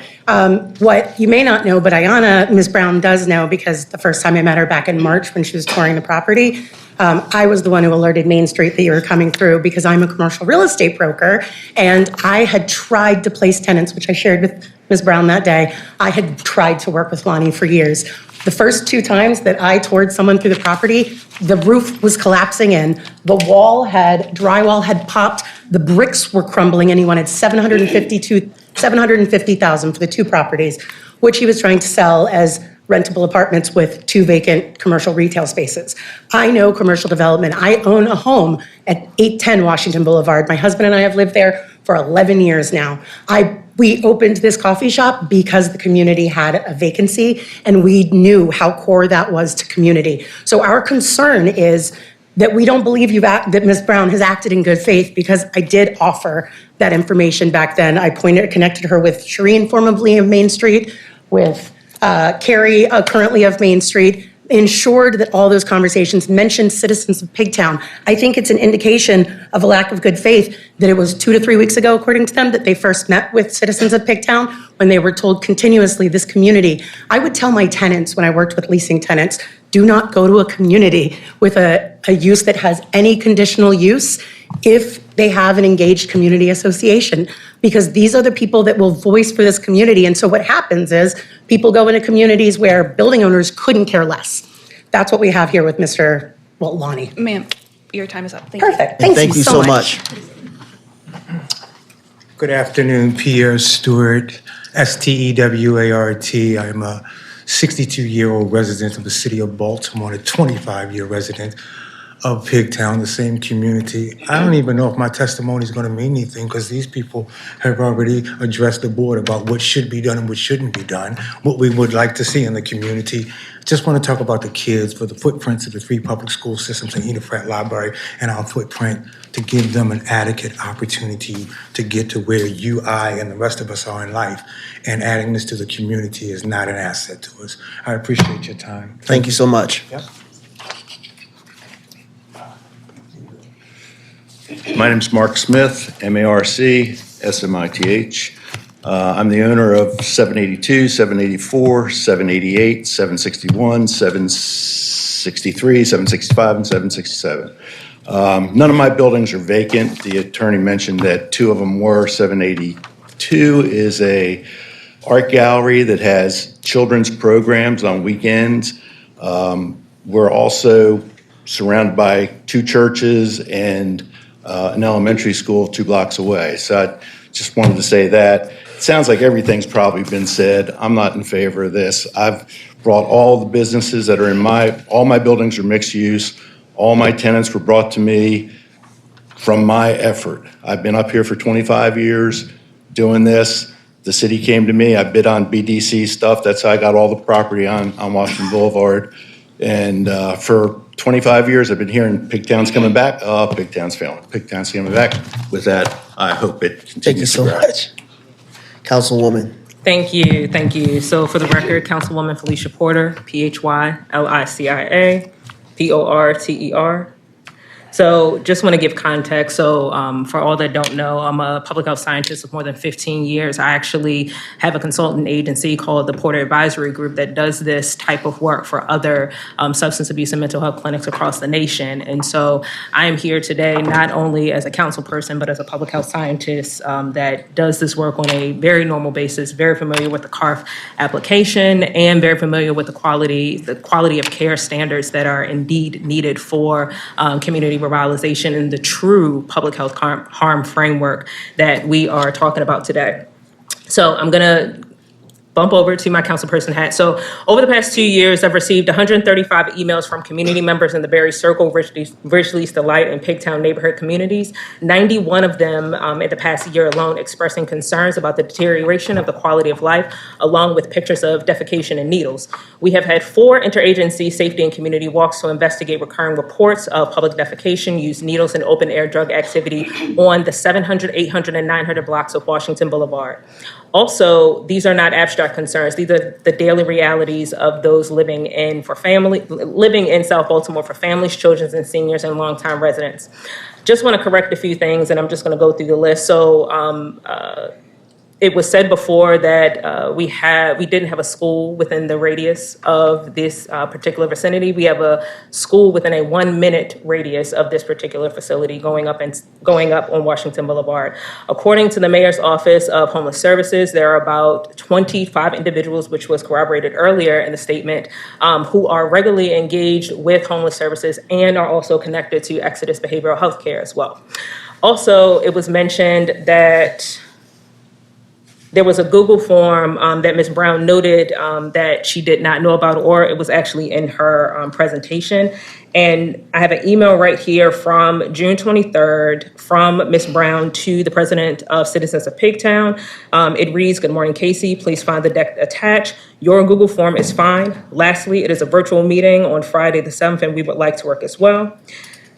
Also, it was shared that this Google form was being finalized from the presentation from Ms. Brown to the community, and they asked her, did she want the form and the output of that Google form to be shared from the 6/27 meeting. Feedback was given to her live, and she chose not to prioritize showing up for the community and engage the community, which is all supported by the recording and transcript as well. Last but certainly not least, when we're talking about a public parking lot, currently there is no public parking lot on Washington Boulevard. We have 2 parking lots that are privately owned, one within the Dollar General parking lot and one the bank facility that the developer is here today that can support that as well. So all in all, I think that we have an opportunity to finally and firmly listen to community. Again, these are not people that don't want these types of services within community, but however, you have heard today, not only from a community perspective, but also in a professional perspective from many within this body today, that this clinic, as she shared in her application, is not only just wanted or needed within this community. Thank you all so much. Thank you. I'm going to give you a 5-minute rebuttal. Okay. I want you to keep it to the Schultz standard. Sure. I want you to address what you've heard in the opposition. Of course. And really keep it to the adverse impacts in the Schultz standard, please. Of course. And I'll, well, okay, 5 minutes, very briefly. Ms. Bryce, you heard about Exodus being in the neighborhood, is that correct? Yes. And the services offered by Exodus? You also heard from the community that there is a drug problem continuing in that area, is that right, and crime? What does that indicate regarding the need for another service in the area? that more support is needed all the way around, and I Okay. believe that we could come in and assist with that. Okay. And then I also want to note, just for Mr. Chair, that Ms. Brown, who is the owner-operator, is here sitting to my left. She was at all the community meetings. She is the owner and operator of this. She's a leasee under the, she's literally leased the premises for a term of 5 years. She's also invested, I believe, upwards of $100,000 into the premises already. So there is significant community investment going into this now vacant spot, and she would testify to that. But Did she attend any of the community engagement meetings? she attended the community meeting on the 10th. And then they canceled me to visit on. I'd like to hear more about the operator's history. Sure, I'd love, yeah. Oh, my name is Yeah. Ayana, Ayanna, last name Brown. Yeah. Ms. Bryce, can you describe your history, professional history? I'm sorry, yeah, Ms. Brown, can you describe your history? I am a restaurant owner of 25 years in Washington DC by Okay. the name of Georgia Brown's. I've also worked for Time Organization and Unlimited Bounds Human Services. And what do you do as part of this operations? I run the day-to-day operations of the business for Time and Well, what is time? What are those services? exactly what we're proposing to do, mental health, substance abuse. And how long have you been working at those organizations? About 4 years. Okay. You also said you're the owner of operator of a restaurant. What restaurant are you the owner of operator of? Georgia Brown's. Okay, is that a long-standing restaurant? Yes, we've been Do you- there 34 years. Do you have experience, so you have experience successfully running and operating businesses in general, is that Yes, correct? yes. Do you have any professional degrees? I hold a real estate license. Okay, do you have any college degrees or certifications? Yes, I have a degree from University of Maryland, College Park. Okay, and is that admitted into the record, your resume? Yes. Okay, regarding now, you certainly have not operated one of these facilities before, is that correct? Are you aware of any criterion that says that you have to have operated this facility No. before? Okay, you also brought on Ms. Bryce, is that right? Yes. for As that a reason. consultant, and Ms. Bryce will be with you for the first year of operation, is that correct? And she's already been with you for a year? Correct. And she's helped open, I think, 100 of these facilities, is that what she said, unaccredited? And she has substantial experience, is that right? Correct. So you recognize your need to have some supplement to the operation? Absolutely. And you're investing resources and time and money on that, is that right? Absolutely. Okay, now, regarding, and you have a background in the, in mental health services as well, is that right? Yes, I work for doing psychiatric rehabilitation. And you did engage, And you did engage with the community community, is that correct? I was- And you tried to have another community meeting on June 27th? Yes, and they uninvited me. Why couldn't you come to that meeting in person? My mother has dementia, Okay, and I'm responsible for caring for her. It's me and my sister, and sometimes, especially on short notice, it is hard. and I was gonna be there in person, is that correct? Correct. And you were paying me to be there in person, investing time and resources Because to? I could not, but I was still going to attend virtually. Okay, but the community said no? Correct. Okay, are you still willing to engage with the Of community? course. Is that why there's that QR code and policy involved with community engagement? Of course. Okay. You saw that the planning commission or the planning report recommended, or they had no objection to this use as long as the conditions were complied with, is that correct? Correct. Do you have any problem with those conditions Not and at having them all. be imposed on the license? Not Do you have a problem continuing to engage with the community? Not at all. Okay. Do you have any other questions that you'd like me to address from Ms. Bryce, Mr. Chair? I know you wanted some background. Any other questions? No questions. Okay. Ms. Bryce, and I said you intend to invest in this community, is that correct? Ms. Brown. Oh, Ms. Brown, I'm sorry. I get confused. Two B names. rushing. We're moving quick, we're moving quick. Can I say something? Sure. Certainly, here. I took the property in March, early March, and I remember Shireen and Carrie, they accosted me in the street and said, "Oh, are you the new leasee?" And I told them yes, and I told them what they were doing. I showed them pictures of the ice cream shop, and at no point did they say to me, "The community's going to be up in arms. You need to start doing this. Here's who you need to talk to." It wasn't until the community started screaming that Carrie called me, and that was at the end of May. And so to say I got involved in this late is because I told them what I was doing, and there was absolutely no opposition. I even applied for a facade grant to replace the brick glass in the front of the building to get some assistance with that, and the signage for our buildings. We've put a substantial amount of money into it, and it wasn't until this happened that they came to me and said, "Oh, you need to do this." Aside from that, it was like I had their blessing. And then, Mr. Chair, just in the brief moment I have, I do want to pass out, I printed, this is a resolution from another board, BMZA case involving the home care clinic for what would be considered substance abuse disorders that the board recently decided, I believe issued an opinion on in December of 2024. This clinic here did administer medicine. It was for 15 people at a time, so more than 20 to 30 times a day. It had significant community opposition as well, including the council person testifying against it, and the planning department actually recommended disapproval of this. It was located in the North Avenue corridor, which we considered their main street as part of an urban renewal plan. The board rightfully decided in that case, under very similar facts and circumstances, that that facility would not create adverse impacts above and beyond those generally related to a healthcare clinic conditional use of this type and in this zone. That was also zoned in the C1 district, same as this.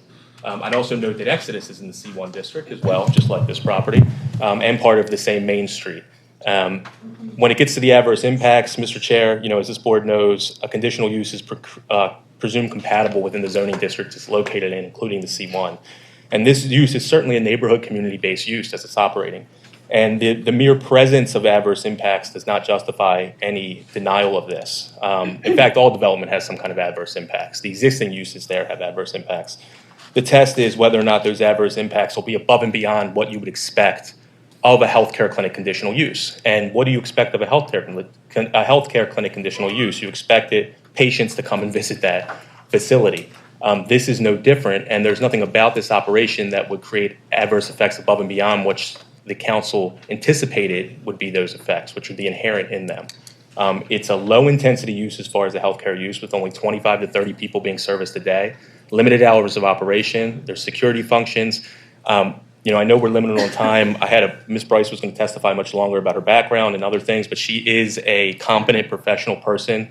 She's not just trying to come in here and grab some money. She's put investment into this community. She has the support of the Baltimore City State's Attorney's Office for this location, saying it's not going to create crime, not going to be in detriment to the public welfare.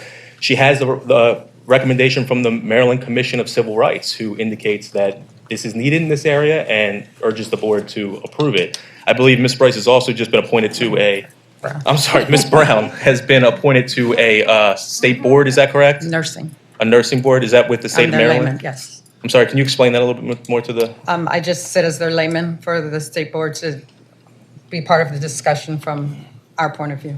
And, I understand that the community has concerns about this and cares about what comes in their neighborhood, but that doesn't circumvent the Schultz test. And, what I heard from the community in their comments is that we don't want these people with these disorders in our neighborhood because they're going to cause issues. And as the chair rightfully noted, the denial can't be based on the disorder that the person is suffering from because they're coming to visit this facility, which would be, discrimination under the ADA. And that's a lot of what I heard the community saying. I also think that the testimony of Ms.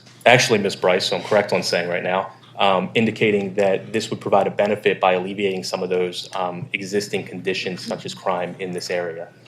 There is nothing about this use at this property that is any different from the other uses located in that corridor, which include, certainly the hair salon, the vape shop, the cigar shop, the liquor store, the coffee shop. It's a similar community-based designated use to serve the residents of Pigtown and beyond. And even if some of those residents are struggling and maybe not currently productive citizens, they're certainly trying to be, and that's what this use is trying to help.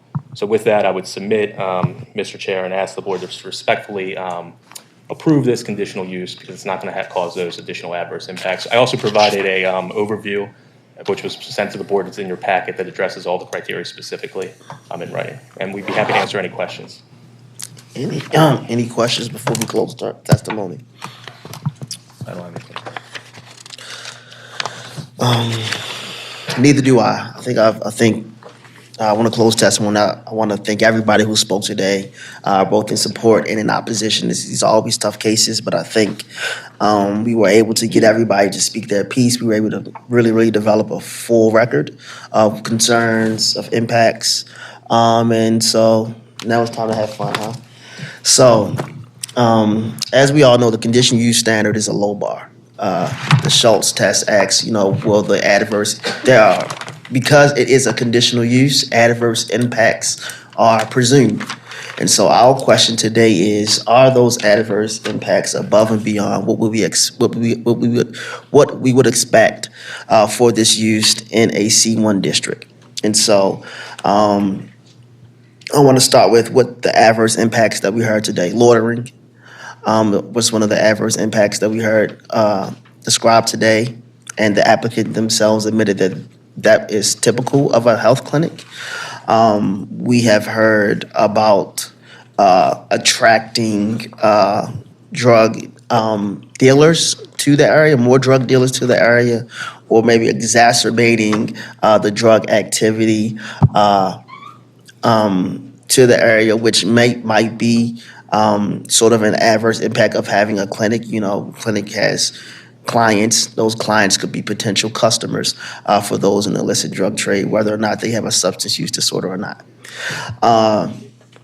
And I think we heard about just sort of general cleanliness of the district, the main street, and of the area, and also the perhaps impacts on the future marketability of this particular block for the Pigtown Main Street and its future community development of the Pigtown Main Street.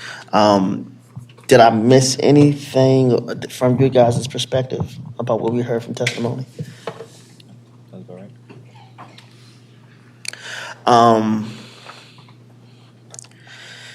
I think from the opposition,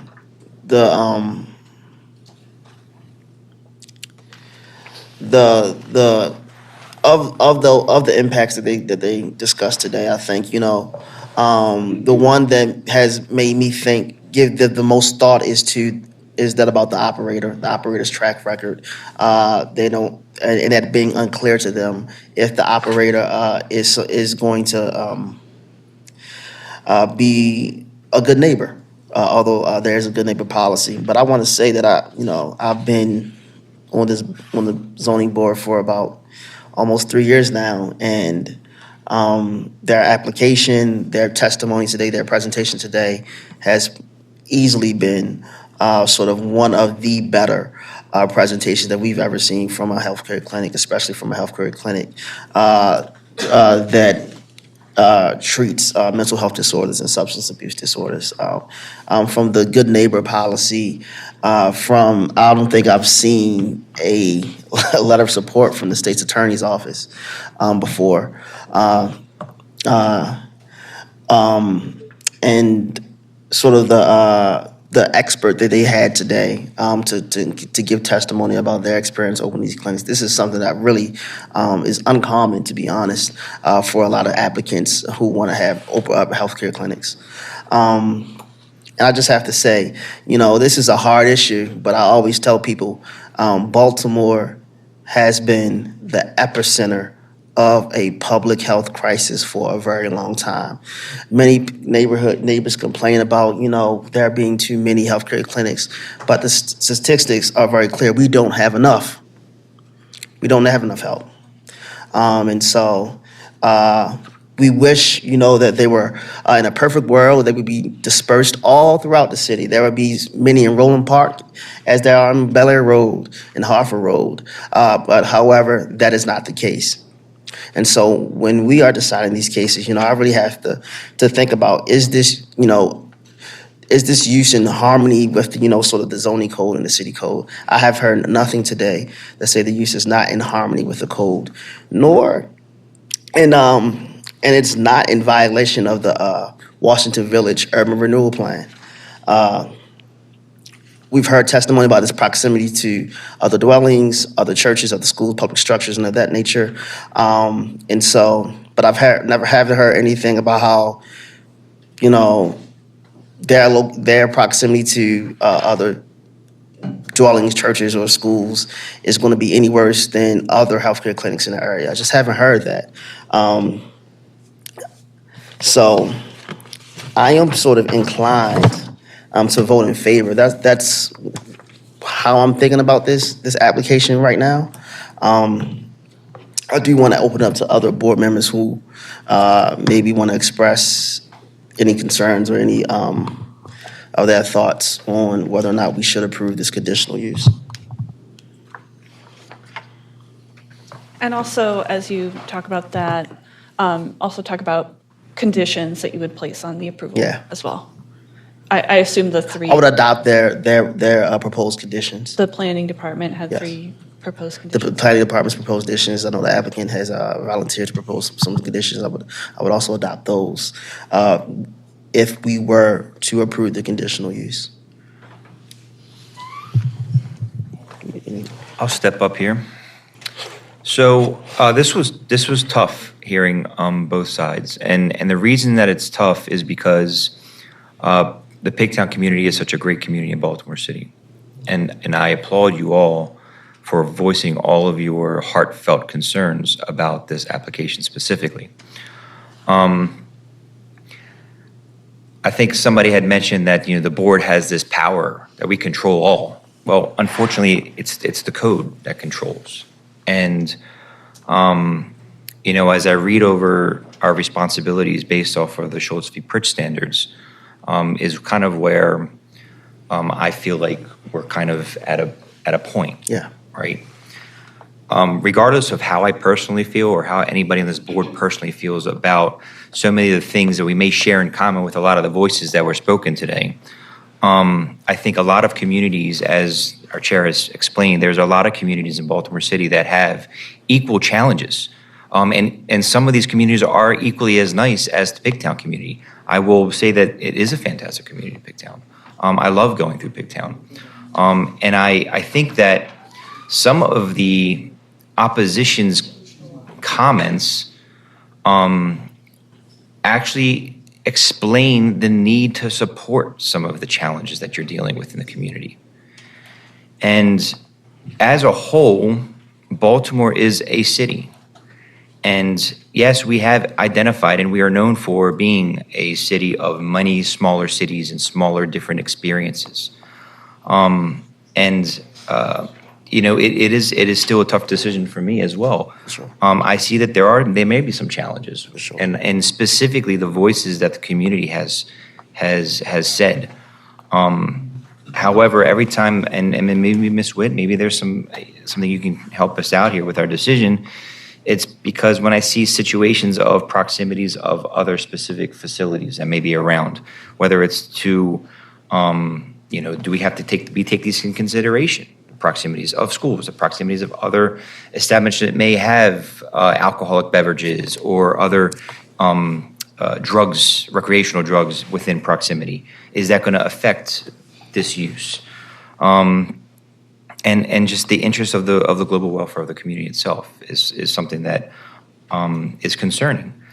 However, then we look at the Schultz v. Pritz, as I mentioned before, as being kind of like a roadblock. Say, hey, we got to this point, but based off of this condition, I don't know how, right? Yeah. So I also would like to hear from the rest of the board before I place my vote. As my colleagues have stated, it's a tough issue to address. It's tough for two reasons. You have community support for their community, looking at a possibility of the community being disrupted by businesses coming in to help those in the community. That's very difficult to come to an agreement on in most cases.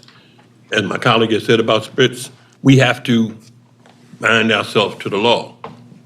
We hear a lot of cases each and every time we sit. We hear a lot of opinions from community groups who consistently talk about things that we have no total control over. My whole object when I'm listening to testimony is to hear who has given up and who has not. In this case, I think that the people who are asking for the appeal and for the override, the conditional use, have strained themselves to be in compliance the best way they can. I'm hearing short work hours, 9 to 6. I'm hearing them say things like, we've got security in place to keep people in line. I'm hearing small groups, no more than 15 people. This is stuff that looks like it can be controlled by the applicant. Whereas the community's complaints are a broader stroke. This is happening now. It's going to get worse. That's an assumption. Talking about a number of facilities already in place that are working within the same problem areas. Can't be doing too good a job, I'm guessing, if you need more help. And as a native Baltimorean, I've lived in the toughest area in West Baltimore all my life. still there. See it day in and day out. And I can agree with the fact there's not enough support there. And that's what guides me. Can this problem be solved with more support? Or can it not be solved because we keep splintering ourselves into, I want this, but I don't want that situations? It is very difficult for me to understand how there are 2 vape shops in the block, but you don't want somebody that's going to help people who are not going to vape. There are 2 liquor stores in the block, but you're not going to help people who are not going to deal with alcohol problems. That you're 10 minutes from the casino and you're not going to help people with gambling problems. If they're doing more mental health work than they're doing what I call hands-on servicing of addicts, which is what everybody's afraid of. You got to bring an addict in. You're going to tell the addict do this, and this is and I'm talking from the standpoint of a father who lost a son to drug addiction. I think that when you find people who invest money, $100,000, who invest time, and are actually showing that they can constrict themselves to be community acceptable, that the community has to sometimes say, we're going to bend a little. We're going to try this. But in my case, I'm saying, I think it should pass. We can't stop it because of the law. We just can't make up and say, well, the community doesn't want it, so we're not going to vote for it. The law says that if it does not disrupt anything on a normal basis from any other type of community service being provided anywhere else in the city, in any similar zones, it's passable. That's the only type of thing that we have to come to grips with. And in that case, I would vote yes for it.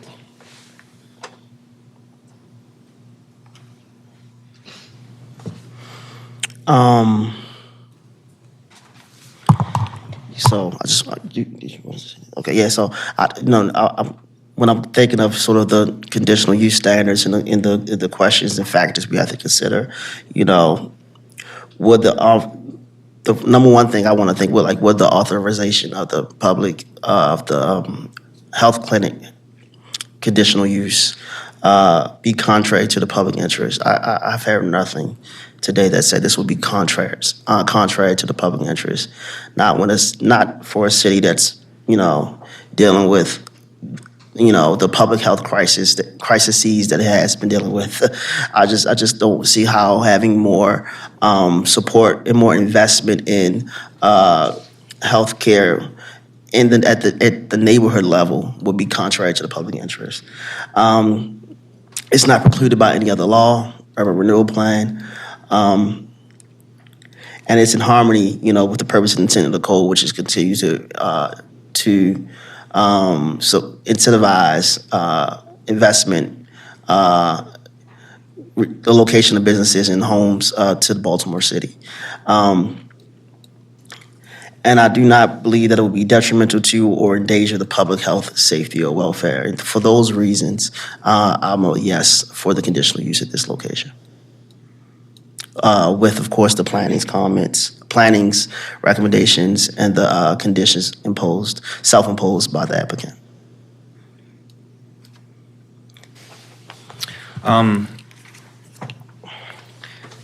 So I still went back and forth a couple of times, and I think that we're all aligned in kind of our thought process here and kind of what our group as a board here have to approve. And I really do and encourage the community to stay, obviously, as a strong community, because you are, and that's not going to change. I know that. You've created relationships with other organizations and other programs within your area, and I would continue to advise you and suggest that you create a relationship with this organization should this consistently move through. I agree with our chair that the presentation that's been put in front of us is much more thorough than many others that we have seen, and I believe that this group can really set and help out with some of the challenges that we all face in the city, but specifically in this area. And based off of everything we've discussed as a board and was presented to us, I am too in favor of this with all the conditions that planning has proposed and the self-inflicted conditions as well from the applicant. I feel like I'm always an alternate for these cases, so bear with me while I sort of think through what everyone has said. But in going back through the Schultz v. Pritt standard this entire time, looking down at it, looking back up, trying to understand what everyone's saying, I do think that I'm a yes for, or I know I'm a yes for this conditional use. But I really do urge, you see how strong a community there is behind you. I urge you to get to that community meeting immediately. Start talking with them. Obviously, I can't put a condition on that, but I really think that would be a powerful thing to see the community come together, see this ice cream shop in the next door become this brand new, like a main street, a new Main Street business that I know what Washington Boulevard needs. Thank you. Thank you guys today. Appreciate it. Thank you very much. Yeah. Yeah. I want to take a quick 5-minute break. All right, we're gonna go back on the record. At 3:27. Now calling BMZA 25030, 3723 Rexman Road, Whitney, Gishel. Purpose of the appeal is to construct a second-story addition requiring variances to bulk regulations. First, we'll hear from planning and staff. All right, so the request is to construct a second-story addition. I believe there's already an existing deck at this specific site, but decks are a permitted encroachment, and this would be a sunroom, which would be enclosed, which is considered part of the structure, which is not considered a permitted encroachment, so it would require a variance. Let's see, 25 feet is required, 17 and a half feet is proposed, so it'd be a 7.5-foot variance. The board, as you all know, needs to find that in order to approve a variance, the board needs to find that the property is peculiar in some way that makes it different from other properties in the area, and that there's a practical difficulty involved here that is special or different than the other properties nearby in order to approve that variance. So I will turn it over to planning. So as mentioned on this block, the rear decks are common, but as soon as they're enclosed, no longer a permitted encroachment. So it will require a variance, and planning has no objection to the appeal.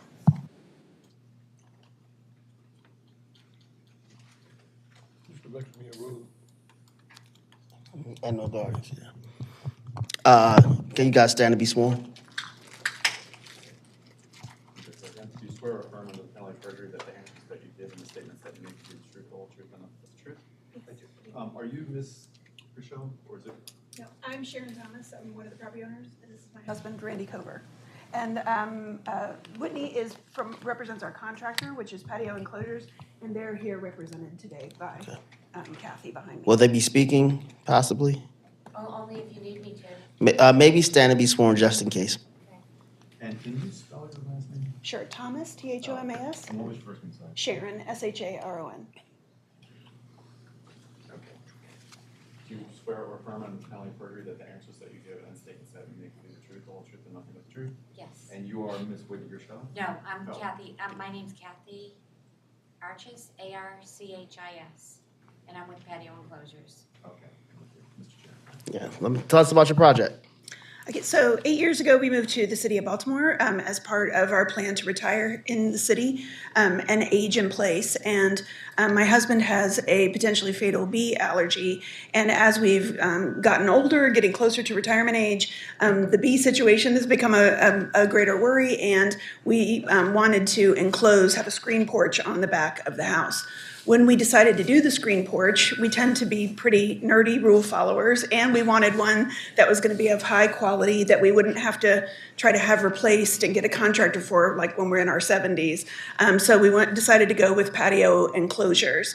And so fundamentally it's a screen porch. It looks like a screen porch, but I think it has this more addition kind of vibe to it because it does have more of an actual roof apparatus on it. And also we'll be able to swap out the screens with glass as well, which for us is another benefit as we get older, that we can still get, outside in a sense, but even on these really bad air quality days, using the glass. And so right now, as the guidelines mentioned, our current deck is already in place, like all the other decks in our neighborhood. It's got the dimensions stated there. The screen porch is going to be a little smaller than that. It's going to be a couple of feet less wide, right? Yes. And about a foot or two Yeah, shorter. there'll be a foot or two further away from the alley. And all to make sure that it's not touching anything that might ever create a problem in terms of wires and so forth that are at fire code in our alley. And so that is what we're bringing you here today as our rationale.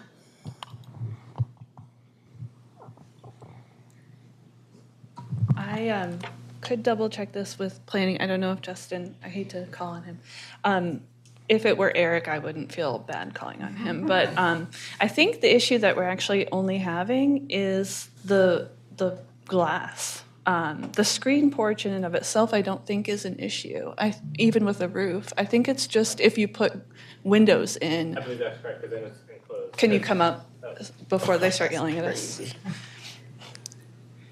Yes, so my understanding, again, I haven't been here as long as Eric. He's been here since I was born. But yes, so my understanding is that it's still not enclosed even if it just has a roof. But after that glass is inserted, that's a fully enclosed structure. So if there's just a sunshade or a roof on a regular deck, that's still a permitted encroachment. But with the glass enclosure fully around, it needs a variance. Right, so that's what we're talking about, is glass on this structure. Makes it part of the structure. Right, so now and not just a permitted encroachment porch. Okay. And there's, just FYI, and correct me, Kathy, if I'm wrong, but there's sliding glass that retract when you want the glass. I mean, when you just want the screens. Yeah, the structure won't be heated or cooled in any way. It's really just more like a three-season type room. And I say that not to say that that makes the variance easier, but I just say that to say they can have essentially this without the glass by right. Right. So, yeah. So, right, we need to start with peculiarity if we're moving forward on the variance analysis. So what makes 3723 Rexmere different than other homes in Edinburgh Gardens? Well, one thing is about the way the neighborhood was developed. So back when it first started in the 1920s, it came about block by block, kind of like Patterson Park did, where developers would just build one block at a time. And then they gradually went back further and further into the land, the farm that they had bought. So the original property, or original blocks, I should say, that were built, they have significantly longer driveways toward the alleyway than the ones that were built after 1930, like this ours. is towards 36th Street. Yes, 36th Street, yes, have longer blocks. And you could see that if you went to like Ebner Road and looked at their screen porches and their decks and so forth, they have the way they just built the alleys back then is significantly longer than the ones that were built in post-1930. And so our particular, that block would be easy to build something like ours. They would never need a variance. But if it's one of the ones that has the shorter stretch to the alleyway, then that's different. And so like I said, the one we're building would be smaller than the current dimensions of the deck, but it would still be visually more harmonious with all of the other decks and screen porches that are on our block and in our section of the neighborhood. Given the way the neighborhood was built as block by block, there are structures up against that abut the alley throughout the neighborhoods based on when they were built. So it's not that this would go out to the alley, this would still be 17 feet from the alley.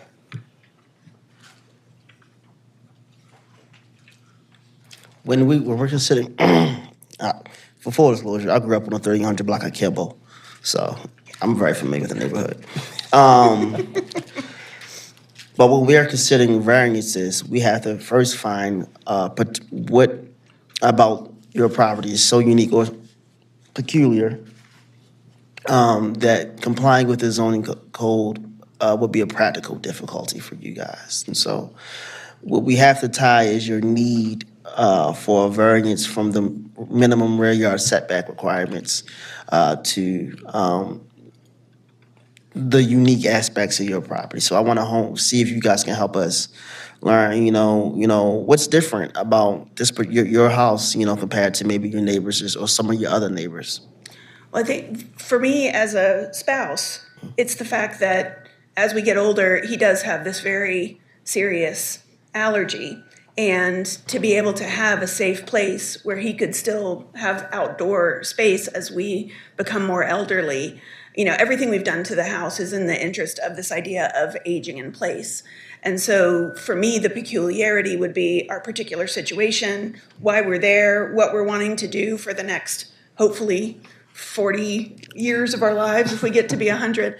But to make sure that we're as safe as possible but still having outside access that will be there even as we are getting older. I don't know if you have any other things you wanted to share with that. Yeah, and screens will wear out, the glass will not. And so if we do need to make repairs, we would have the ability to close the glass, make the repairs to the screen, and bring that back in.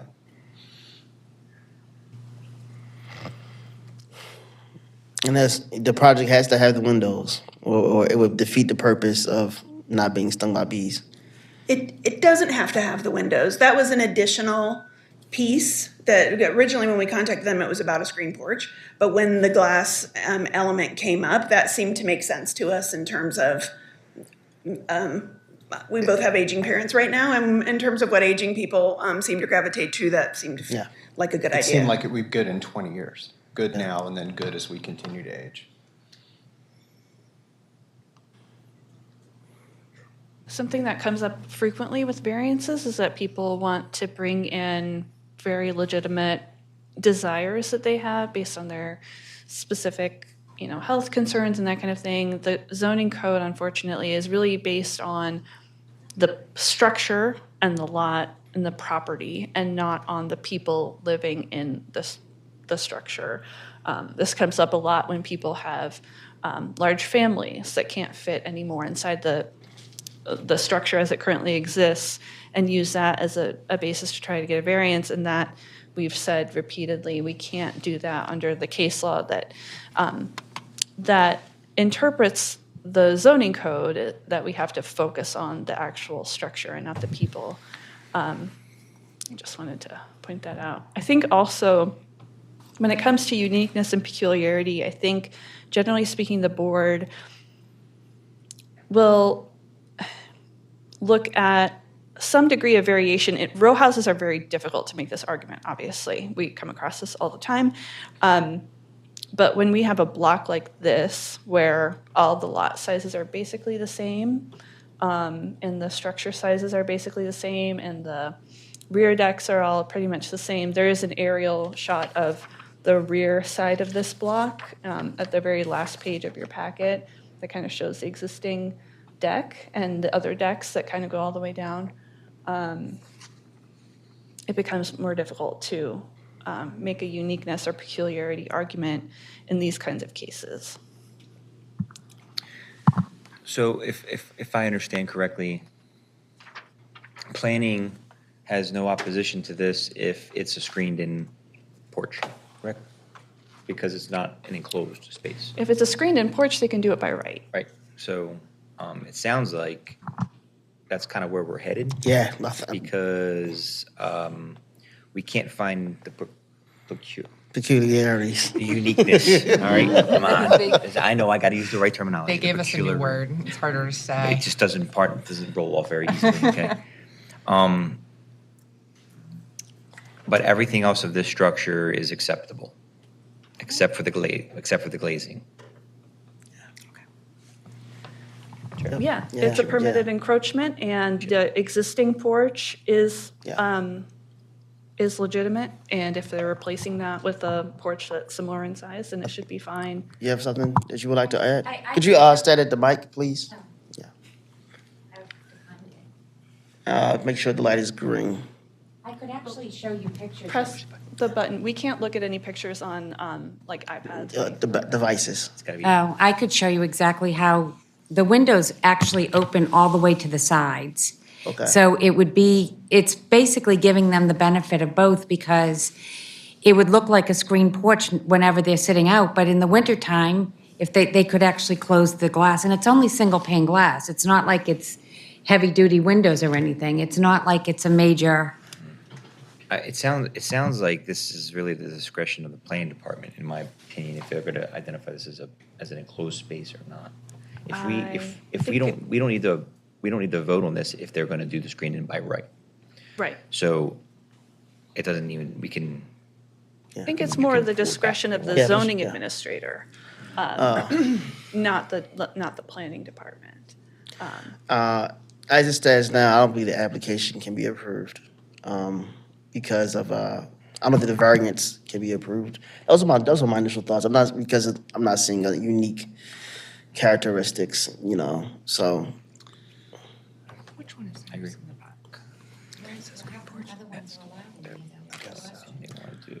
So I think one of the things that you have to remember is that if you look at other properties and they have similar structures to the one that you're looking to build, it's quite possible that they did them unpermitted. It's quite possible that they were approved by a board that wasn't holding these stricter standards for a variance. I will say a board that wasn't holding a standard for a variance. Yeah, they were not holding a standard for a variance. So there's a lot of, and just so you're clear, we're bound by the law because we have to weigh all of these cases equally. So I think, and these ones are tough because it, on its surface, makes a lot of sense.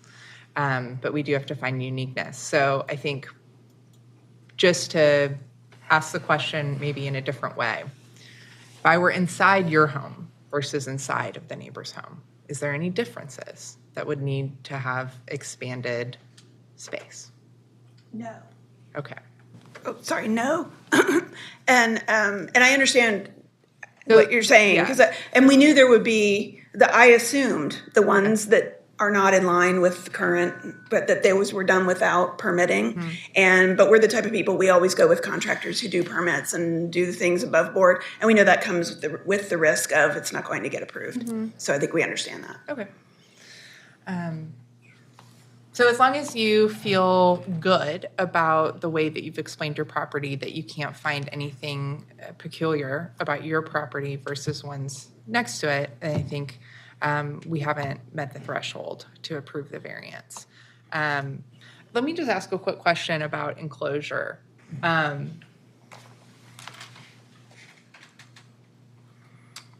Is,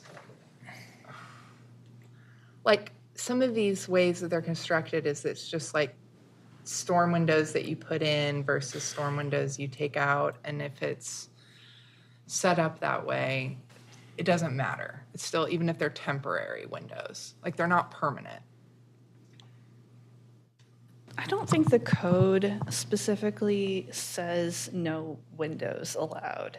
What it says is you can have an unenclosed porch, and an unenclosed porch includes a screened-in porch. And the way that's been interpreted is as soon as you start making it into a sunroom with windows, then that is something else. That is not a screened-in porch. I don't know how to answer the question. Sure. But I think in terms of my position, they are not building a permanent enclosed structure. They are building something that will sometimes be enclosed.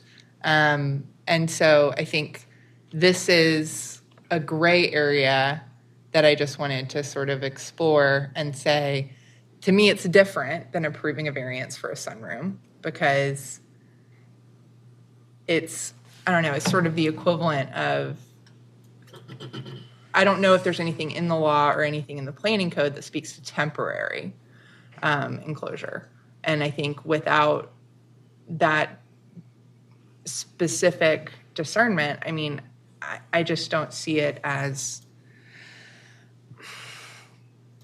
I guess I'm just curious, like, this is a place where I would evaluate it as by right because it's not a permanent enclosure. Yeah. How much flexibility do we have to do that? I mean, can we put a condition that says it's a screen-in porch, which is by right? They're here today to say, can we have temporary storm windows that go in this thing, and does that make that a permanent enclosure?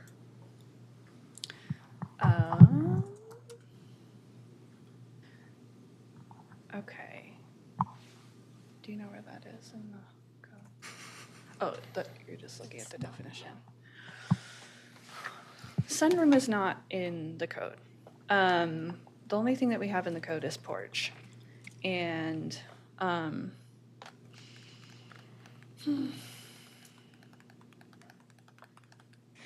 mean, I think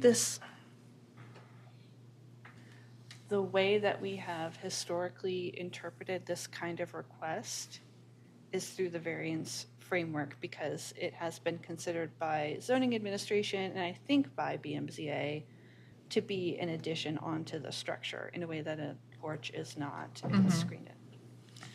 If you're saying I'd like to make a change in the way that the board is interpreting this section from now on, and as long as the windows are not permanently installed but can be taken out and put back in, then I still consider that to be a porch. I think that is something that could be within the board's authority to, but then we'd have to consistently apply that going forward to everybody. In my limited amount of time, I've always assumed that when they said no to the porches, when it was interpreted as if you had walls and windows. Here's a different situation. You have screens that are replaced by glass enclosures. And I think these people made a fortune with what they have developed and that they sell is because you have this quick flip-in window. There's no drywall or Yeah. walls or Yeah, neighbor. Ma'am, if you're gonna talk to me, okay. Oh, yeah, you can come talk to us. Thank you very much. Just stay up there. I mean, that's just that's my thought from what I've heard on other Yeah. cases. That There- it's all about you can't build a porch outside of the setbacks if it has walls. That's called encasing or enclosing Yeah. the porch. They're not encasing or enclosing the porch. They're making a sunroof that happens to have transferable glass panels. You're exactly right, it's glass panels. Right. Not windows. There's no drywall or anything like that in there, so. And I've always thought that was the real reason. Okay. And now that we got that clarification that they're just glass panels and not windows, maybe this is not a project that requires, this isn't a sunroom. It's just a enclosed porch. We call them sunrooms, but Gotcha. we're patio enclosures, but like I said, there's no actual structural 2x4s framing or any of that. Okay. It's all aluminum. Okay. How do we write this? What's Maybe I can help out a little. land this plane? Because I don't disagree with what's being said about this. If these are literally pieces of glazing that are removed, then it's really no different than a screen. But a screen allows flow of air and movement of air, which is, please. That's you're the more planning than welcome- department, please. You're come more than on. welcome to step up here. But if we had to, if there was something that I could kind of offer to the whole conversation here is that these are not airtight. It's not an airtight space. Okay, it's not a conditioned space. So there is some gray area, Ms. Witt, in my opinion, of how the code explains it. But if it's literally just a difference between a screen and a piece of solid material that happens to be a piece of glazing, but it's not sealed, it's not airtight, I have to defer to it doesn't make a difference how we vote this, because we're going to say that this is within the by right Planning situation. approved, correct? Based off of planning's approval. Well, I just want to read from the code directly, maybe amend what I said earlier. So 15.512, section of the zoning code for porches. Under definitions, enclosed porch means a porch that is enclosed by walls, screens, or other material on 2 or more sides. Enclosed porch includes a screened-in porch. Then section B, unenclosed porches may encroach 8 feet into required front or corner yards. Unenclosed porches and interior side must be at least 4 feet from the interior side lot line. Enclosed porches must meet all minimum yard requirements. Right, so So- take back what we said earlier about an enclosed porch being approvable by right. That's not true. They Yeah. have to meet the yard requirements if they're enclosed, which is different than what I thought. I misstated that enclosed. Okay, I don't think it's going to change how we were going to vote anyways. I think anything it did, it gave the applicant a little bit more information about Yeah. what's enclosed and what's not enclosed, and the rest of this board understanding as well. Regardless, if we have to vote on this application, which I think is pretty clear that I will be voting no on this. Yeah. As presented, it's not presented. approvable. I think it makes sense. Yeah. But we're cleared to build the screen only. Well, here's what, we just made a mistake. So it said unenclosed porches. Here's the problem is that the code doesn't talk about decks. It only talks about porches. And so unenclosed porches are the only thing that can encroach. Enclosed porches must meet all minimum yard requirements. So it would have to meet the rear yard setback, which it doesn't. So what we said earlier was not true, was a mistake. And so, yeah, sorry. So it's really about the foot, I mean, we really just have to think about it as the footprint Right. of the screened-in porch. It goes into the rear yard setback, correct? And just to be clear here, if the screens go away, is this enclosed? I'm just trying to help them out over here because If the screens screens go go away, away? is this enclosed? It just has a roof on it.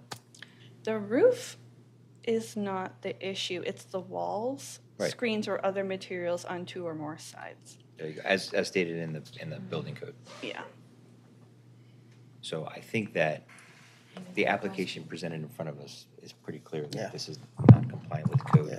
There's no peculiarity, and Yeah, so we're just gonna go ahead, we have to move it on. Because we could not find any unique or peculiar circumstances dealing with the property itself, I'm voting a no for the variance for the minimum rear yard setback. Could we be clear on what exactly this means for our project if we were to take the glass out? We still don't get it because we it's don't still understand. enclosed. Yeah, so you would have Okay. to build a smaller deck. So Yes, you could keep. we'd have to build a smaller one. The We'd have to cut existing, this 7 you feet could off. keep the footprint, because the existing deck encroaches. Oh, Yes. yeah, they all Yes, do. and it would be They all Seven and a do. half. Yeah. Every deck in the Every neighborhood deck in the encroaches. neighborhood encroaches. Some But go since right it's to the alley. pre-existing, Yeah. it You stays. can 'cause go you're up to not- 8 feet, it said in the zoning code. You can go up to 80 feet, so theirs is 7.5 feet. So they're Yeah. just under where the porch can be.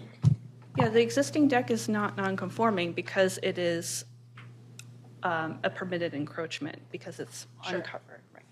Okay. So it could be replaced, it could, yeah. so with the application that's in front of us today, I will have to vote a no on this request. And so I think to answer your question, if you decide to close it, just so that I'm clear, because that was their question of like, what's next?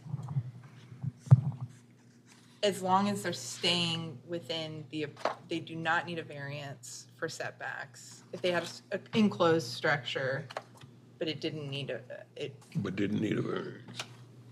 all enclosed structures, even if it was like a foot out from the house. Like, that's what I'm trying to figure out. Like, is it any enclosure or is it an enclosure of a certain size because of its encroachment? Am I saying that right? That makes sense? Yeah, I think Okay. An enclosed porch, enclosed meaning the sides, not the top. If it's enclosed by any kind of material on 2 or more sides, that's an enclosed porch.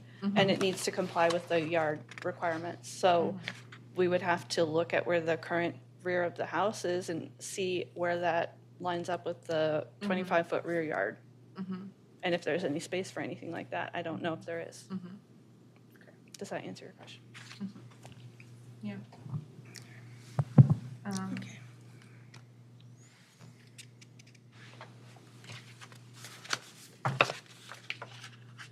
I mean, to answer the question, they can appeal.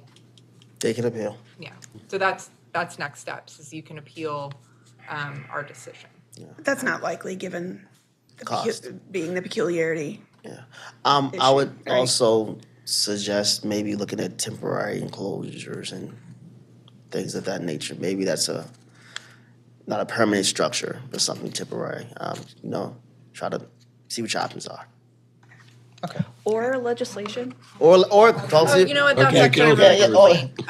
Councilwoman Ramos. Let's try to remember not to talk over each other because it's getting a little sloppy. Thank you. The other option is, so zoning code is law, right? And so we have to uphold the law as it's written. You can go to your council person and they, correct me if I'm wrong. Ramos. Yeah, Odette Ramos. She can talk through potential other options that might have a legislative solution rather than a judicial one. And so I would encourage you to reach out because she can, I think, provide that type of constituent service that's going to be able to explain all your options and explain different remedies beyond what we can decide here today. Does that make sense? So yeah, I would reach out to Odette. If you haven't met her, she's incredibly responsive. She's lovely. She's great. Yeah. Before sending it to the wizard, give him a postponement. No, I don't think it's approvable. No, I don't think so. I don't think we can do that. But I think there are some options beyond this decision today, and I think Odette would be, or Councilwoman Ramos would be a good person to consult with to see what those might be. Okay. Thank you. Thank you so much. Thank you. For the record. We got to vote real quick. Yeah, because of the stringency of the code, I have to vote no. Thank you. Then I'm also a no. Yeah. Good luck. Going to go a little bit out of order here to see if I can help us speed things along. Now calling BMZA 2559 3034 Aruna Ave. Stephen Wilson, the applicant. Did you let them already know are they here? Did anybody sign in? 2559. The last one? No one signed in for that case, so I think that they've effectively withdrawn their appeal. Great. Now calling BMZA 2552, 2517 Hamilton Ave, and Kiara Thomas, the applicant. The project is to use the property as a daycare center, adult child, 12 children. Now, first hearing for planning and staff. Do you swear or affirm under the penalty of perjury that the answers that you give and the statements that you make to be the truth, the whole truth, and nothing but the truth? All right. So this is a daycare center child, up to 12 children. This is the kind of appeal that we see pretty frequently. Let's see. The only thing, I mean, the board often talks about drop-off and pickup, sidewalks, exterior lighting, traffic and noise. In this particular case, there is space in the back for some parking. I will say the site plan shows 6 spaces, but that mathematically, our 9 by 18 requirement cannot fit 6 spaces in a 50-foot wide lot, but only 1 parking space is actually required for the employees here, so there is enough space for that. And so the board should talk to the applicant in this case about pickup and drop-off specifically because it is a tight area. There isn't any place on Hamilton, I believe, to drop off and pick up children. I think it's just 2 travel lanes and no parking in the front. And there is a narrow side street. There was some community opposition to, I think, 1 letter of opposition. I don't know if that person is here. Okay, there's somebody here in opposition. And so that is kind of the main issue in terms of community impact is pickup and drop off. That's it. So regarding the daycare center, of course, the pickup and drop-off situation is usually planning's primary concern, but again, because of the spacious zone in the rear, that seems sufficient for the modest increase of 8 children to 12 more. So planning recommends approval of the appeal. 12 more? No, I'm sorry, 4 more, from 8 to 12 total, 4 additional children to what's allowed by the right. Okay, if you plan to speak today, whether in support or in opposition, I'll ask that you please stand and be sworn. We already did. Okay, you already did. Ma'am, were you sworn in? And if I can get your name and My name is Bruce Doak, D-O-A-K.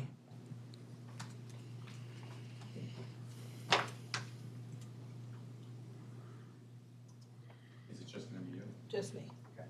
Do you swear or affirm under the penalty of perjury that the answers that you give and the statements that you make will be the truth, the whole truth, and nothing but the truth? Yes. Can you state and spell your name for the record? Darchelle, D-A-R-C-H-E-L-L-E. My last name is Lanteon, L-A-N-T-E-O-N. So ma'am, Okay. when you come back up to speak, or you can stay there if you want, just make sure your microphone is on next time. It'll be green when it's on. Yeah. So I just want to start with the applicant. Tell us about your project. Yes, sir. My name is Bruce Doak. I'm a Maryland property line surveyor and engineer, and I represent Kira Thomas, the owner. You should have with you exhibits that I provided to the board. Petitioner's exhibit number 1 is the block plat. You'll see at the corner of Hamilton Avenue and Birchwood Avenue, the subject lot. It has a red dot in it. You'll notice that this is the largest lot in this area by area and by width. Petitioner's exhibit number 2 is the real property assessment report. You'll see that it has the dimensions on it is 1 by 111 by 135. Petitioner's exhibit number 3 is an aerial photograph, Google Maps. It shows the subject property in the center of the exhibit. It has a red dot on the house. You'll see that it is one of or the largest house in the area. Also, you'll see how far the other adjoining property, the adjoining houses are from this subject dwelling.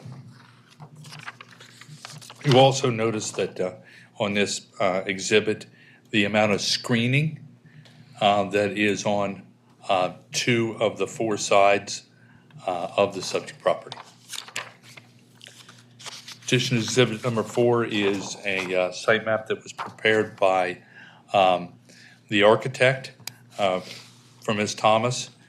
You are correct, 6 spots will not fit. That comes from a surveyor of 46 years, but 5 will. Okay, so it'll all meet all the requirements of 5. It shows the subject house is in the center of the lot. It meets all the setback requirements. It is 2.5-story wood frame on this as well. Petitioner's exhibit number 5. I'd like you to notice the way this looks. This is somebody that wanted to live in this neighborhood. Ms. Thomas lives in this neighborhood and has spent over $500,000 taking this house from what you see it here to what you see it in the other exhibits that I have. So she lives in the property and she has a daycare in it already. And in turn, she wishes to increase that by 4 children. Okay, that's it. So she has a substantial investment in time, money, and care in this dwelling. Petition exhibit number 6, I'm not going to go through it unless you wish. It has photos which start with the front of the house and I rotate around. What I would like you to please look at to address the concern of planning is that it has a sidewalk in the front. It has ample frontage. The alley that goes down, which is not so much an alley, it's Birchwood, is wide enough so if somebody did want to park there, they could and still get around. But also the main thing is that the alley that is in the rear is quite wide and in turn can easily be parked on and have a car pass. We're not proposing to park on any of the streets or on the alley. We're proposing to have it with an on-site parking for 5 cars. like was said, she's required to have one per employee. They'll ultimately, if given permission for 12 children, she'll have 2 employees. That'll still leave her 3 drop-off and pick-up parking spaces, which because the. Will that be how those spaces will be used? Yes, sir. Okay. Yes, sir. Let's talk about hours operation. I want to get into more of the use itself. Hi, I'm Kira. I've been a, should I? Oh, Kierra, last name Thomas, Thomas.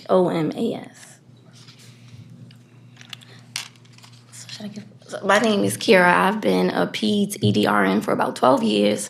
So I transitioned into childcare, seeing that there's an extensive need outside of the clinical walls. So I transitioned into childcare a little by force because my mom has been doing it. My mother-in-law has been doing this for about 27 years directly across the street.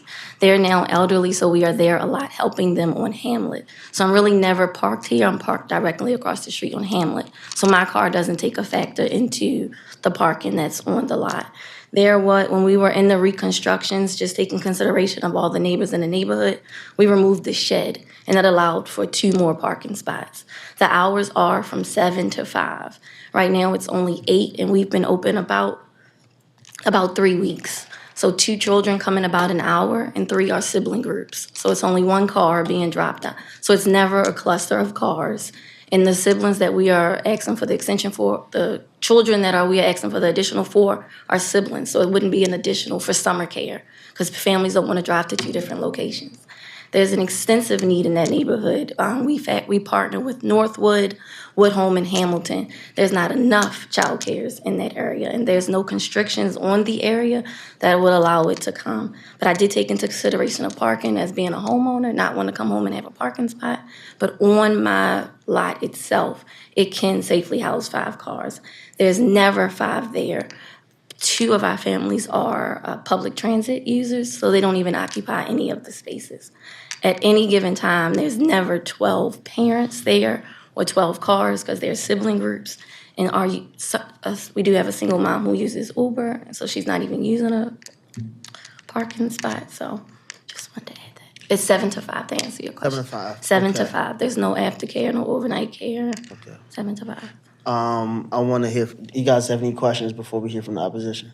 No questions. I do have one question. Other security factors, exterior lighting.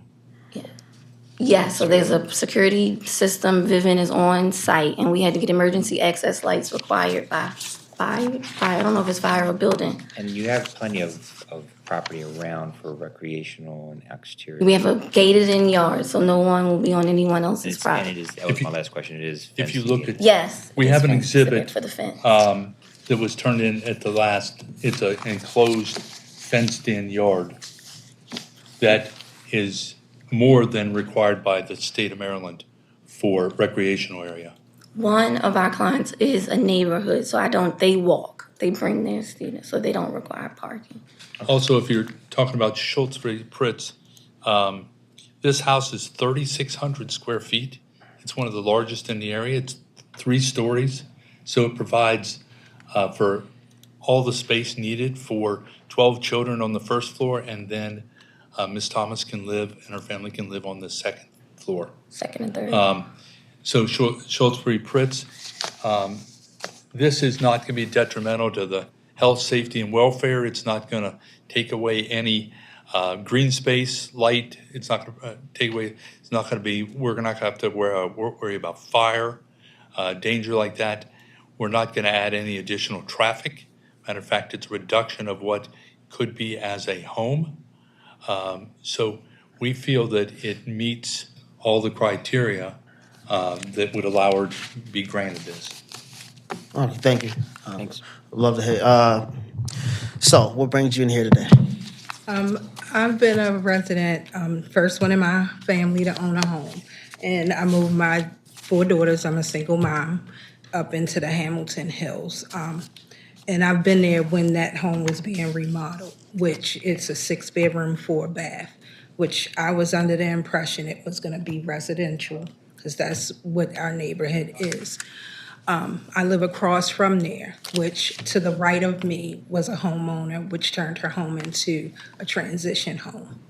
The home behind me was a residential, but was turned into another type of business, which there are 3 other daycares that are in the area.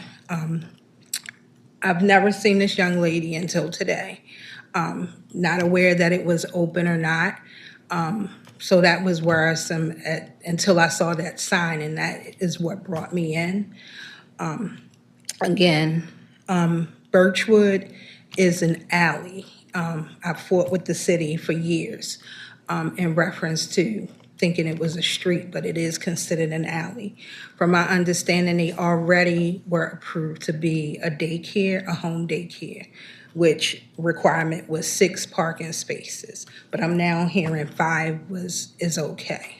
So my main concern was the traffic, because on my way to work, I do take a side street that has a daycare, which it's always been an issue with parking. Individuals parked in haphazardly, the wrong direction. A lot of people just running in, leaving their cars running, which was an issue for me. Again, Hamilton is one way down, one way up. Again, I have 4 daughters, and now we're being surrounded and overcome by a bunch of homes, single-family homes that are being able to be turned into businesses. On Harford Road, there is a daycare there as well, with a lot of vacant buildings. There are single-family homes over there that are vacant as well. My main concern, again, was the traffic taken away from the neighborhood, the community, because they're turning them into a lot of group homes and businesses. So that's what brought me in. She testified about with pickup and drop off that there'll be ample space to fit both employees and also parents parents of children. With hearing that, does that sort of address your concerns about traffic and parking? It doesn't address it. Like I said, we have a daycare that's a block over, which I endure issues in the morning. Even children are out and they have a gated. Theirs is a wooden fence. On the other side of them is a neighbor. They have dogs. So again, that's my main concern. Plus, it's a heavy traffic on Hamilton.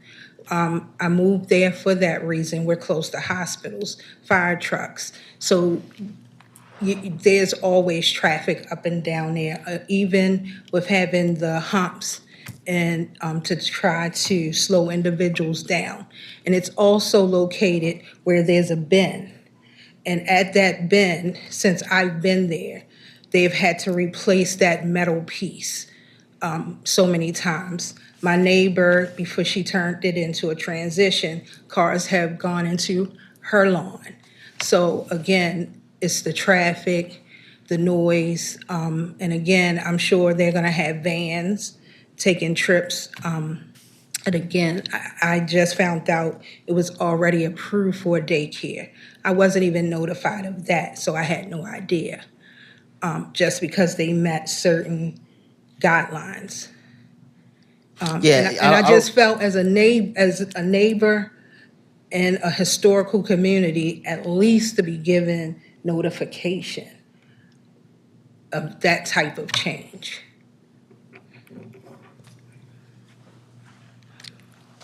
Understood. Any other questions? No question. No question. Okay, thank you. Appreciate it. May I have a blood bottle to that, please? Just to add to that, we have the license. We've been open for 3 weeks. It's always staggered. 65% of our population, if we're doing numbers, are siblings. So it's really one parent taking out the capacity of 2. And right now we're at 8. And on the Maryland Child Care website, we've been open for 3 weeks. The neighborhood has been very welcoming, coming over to thank. We could not accept them for enrollment because we're applying for additional spaces. It has not been any congestion. Noise, with this code alert, they're not even outside, they are inside.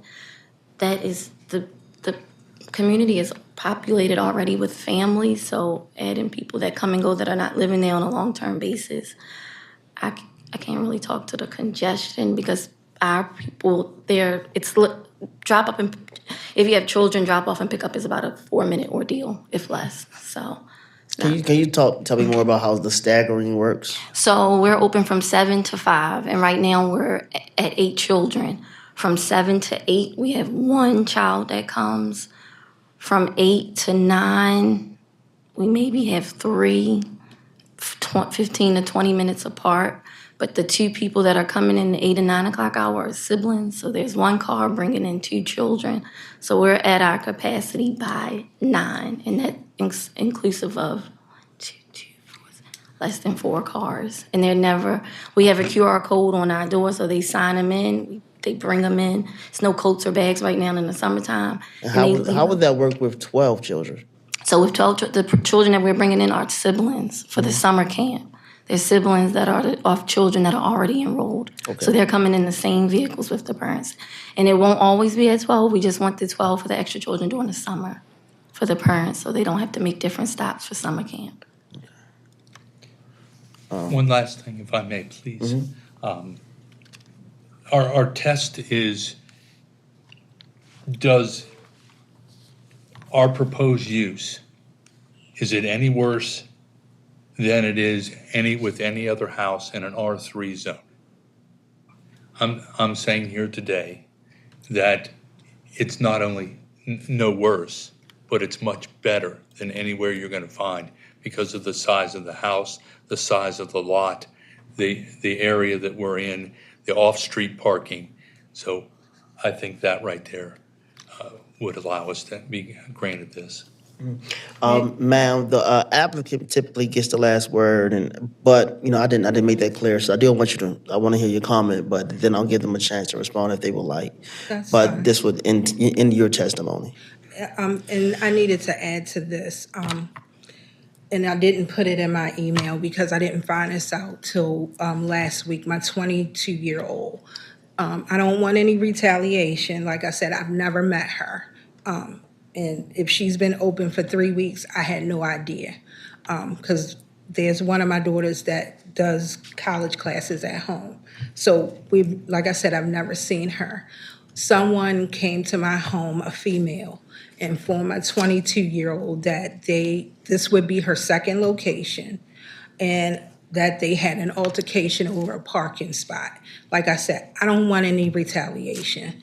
I'm a single mom, 4 daughters, been living there 15 years. So I don't know who this lady was, but she felt the need to knock on my door. My daughter called me as soon as she left. She would know her name, but she informed me of what she was informed. I did email the Homeowner Association of Hamilton Hills, which he submitted a letter as well. And we agreed upon that far as it being turned into a daycare was one thing, but also now you want to extend it to a center. That changes the dynamic as well. What do you mean by that? What do you mean by there was an altercation? From our understanding, this is what my daughter knows the young lady's name. They're at work. The lady told her that she had a falling out with the owner and her daughter over a parking space. And I didn't address it. I just heard what my daughter said, and I'm like, she has her name. I could call her and get that. But like I said, I don't want any retaliation just for me in reference to the space, just finding out, being surrounded by all these businesses. And it's a residential area. There aren't a lot of little children, and most of them, if they are babies and school age. So the need for another daycare, we already have several in the area, which a block over, There is Hamilton, which is after-school programs. Then there's another home daycare. And like I said, there's a larger center actually on Harvard Road, not too far from there, from where we live. And that was it. Thank you, I appreciate you. Thank you. I have never seen her before, and she said she never seen me. I've hadn't had any altercation about parking spots because we have our own parking. So I'm not sure who her daughter had an argument with, because the staff that is there catches the bus to work. So when would the altercation with parking be? Because we have our own spots. So I have no idea. Reference. Probably at your first location. I don't know. I wasn't home. first I was location. at work. No, we're not gonna do that. We're not I'm gonna do sorry. that. Our first location does have 22 parking spots. And we are in a contract with the apartments that it's adjacent to utilize their parking. You talking about? I have a second location, and we have a contract with the apartment complex that aligns. Let's just keep it to this. Oh, yeah. Let's just So keep I'm it not to this. Yeah. sure. All right. Any other questions? After hearing the testimony today and applying the Charles v. Bridge standards, I've determined that the potential adverse impacts are, here are clear. With the daycare center, it's going to bring traffic. It's going to bring, it could be pedestrian traffic from the neighborhood. It could be people who use mass transit, or it could be people driving their car. But there will be traffic there because there will be parents picking up and dropping off their children. But what I haven't heard is that, that the negative consequences of the use to up to 12 children daycare center is going to just be above and beyond what's going to happen at any other place. In fact, I heard that unlike other sort of daycare centers located in residential neighborhoods or at homes in residential neighborhoods, there is actually space for on-site parking that could be used for pickup and drop-off. It could alleviate having the need for loading on Hamilton Avenue, which probably will be more dangerous for the children and for the parents. And so, for those reasons, I'm going to be a yes for the conditional use. Thank you. I vote yes. I vote yes. And I'm a yes. Thank you. Appreciate it. Thank you for your time. Now hearing BMZA Appeal 25-038-4512 Parkmont Avenue. Steve Bowers is the applicant. The project is to install a 6-foot fence on the property, requiring variances to the yard regulations. Good afternoon. Good afternoon. First, we'll hear from planning and staff.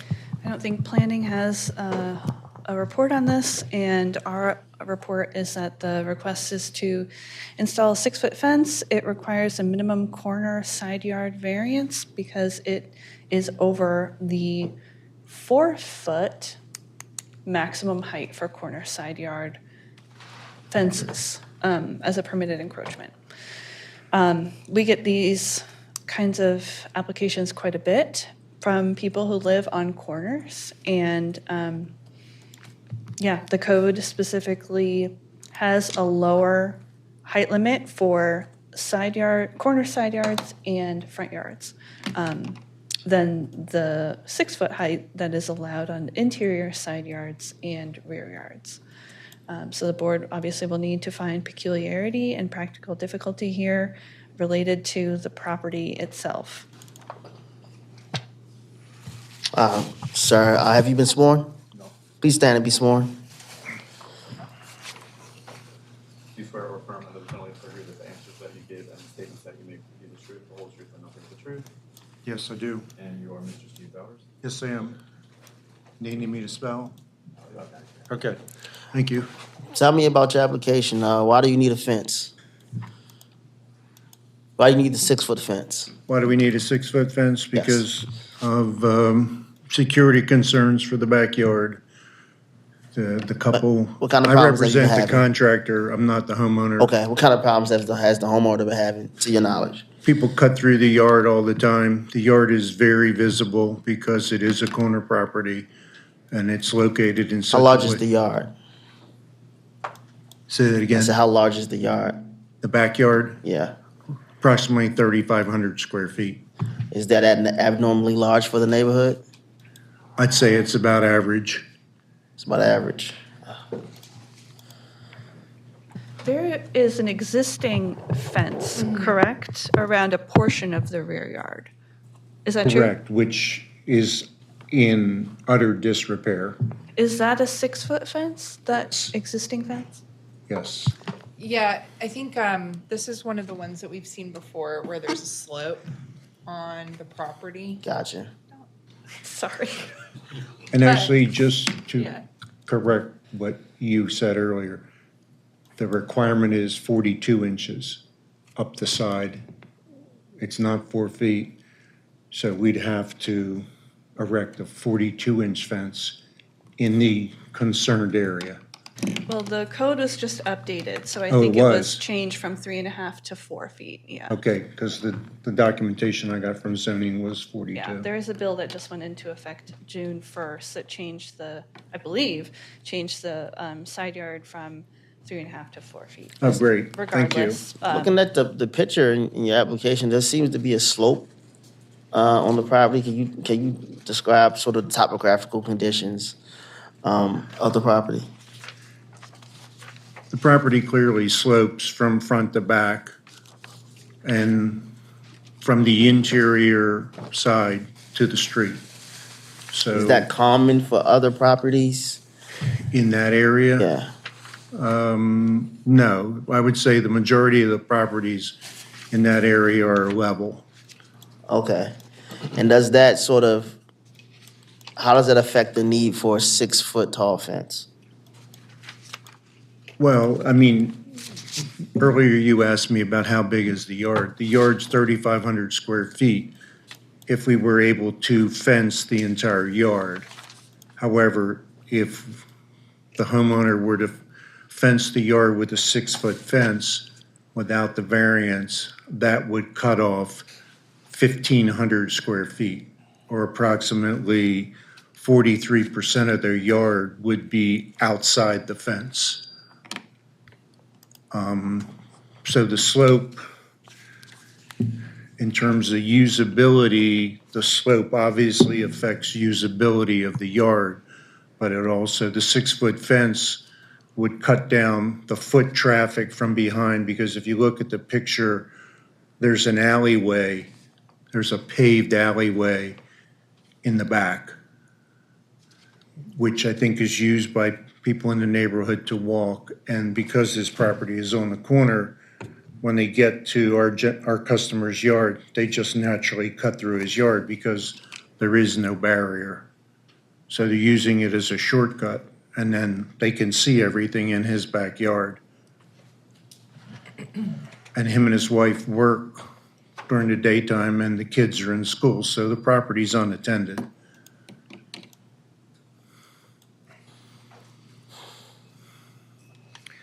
I can kind of field some. So we asked about the slope and topography. Can you specifically explain what happens where the fence would occur? There's a current little berm, it looks like, in the photographs that have a curb that's adjacent to the public right-of-way path? So if you look at pictures that were submitted with the application with the old fence, the fence is right at the curb line. The old fence is right at the curb line because his property goes to the curb. I just want to point out that the old fence was not legally constructed. Right. FYI. I think what I'm trying to understand is that there's a curb that's at the edge of the property that looks like it retains some of the slope of this berm. Yes, obviously, the curb and then the dirt would meet the back of the curb So if and you then were to put a start. 42 fence on that curb, No, we're not going to put the Sorry, fence on the 42 curb. We're inch. going to put the fence inside the curb, but pretty much at the curb.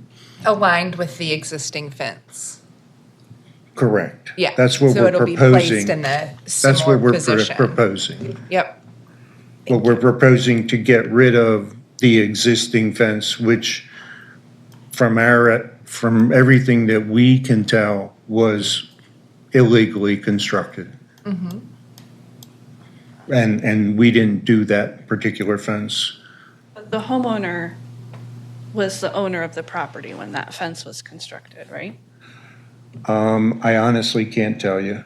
I don't know how long Mr. Young has owned the property. Okay. From being on site, that fence looks like it's probably 20 years old. So it's hard to tell. I'd have to go back in the records to see if Mr. Young owned the property. It doesn't really matter, but. The reason we ask, we're asking these questions is because in order to approve a variance, we have to find that there is some sort of uniqueness or some sort of peculiar aspects about the particular property. And it can be many different things that make it so that it cannot comply with the zoning code. Like it needs permission to do something different than other than what the zoning code allows. And so the zoning code here, permits the 6-foot fences, you need a corner side yard of 20 yards normally. So you're proposing to have none. And so what we have to really find is why, what makes this property so different that it can't have that 20-foot side yard? Well, the property is a trapezoid. The front is 50 feet. The rear is 75 feet. So the property is very narrow in the front, and Mr. Young's essentially only usable backyard is the backyard. Okay. The front is a hill that's about a 6-foot slope. So the front for his children and grandchildren is essentially unusable. And the side yard slopes also until you get to the back corner of his house, which is right at the 20-foot mark. So essentially the backyard is the only usable space that he has for picnics, for anything, for his kids to play. Would a 4-foot fence allow his kids to play and picnic?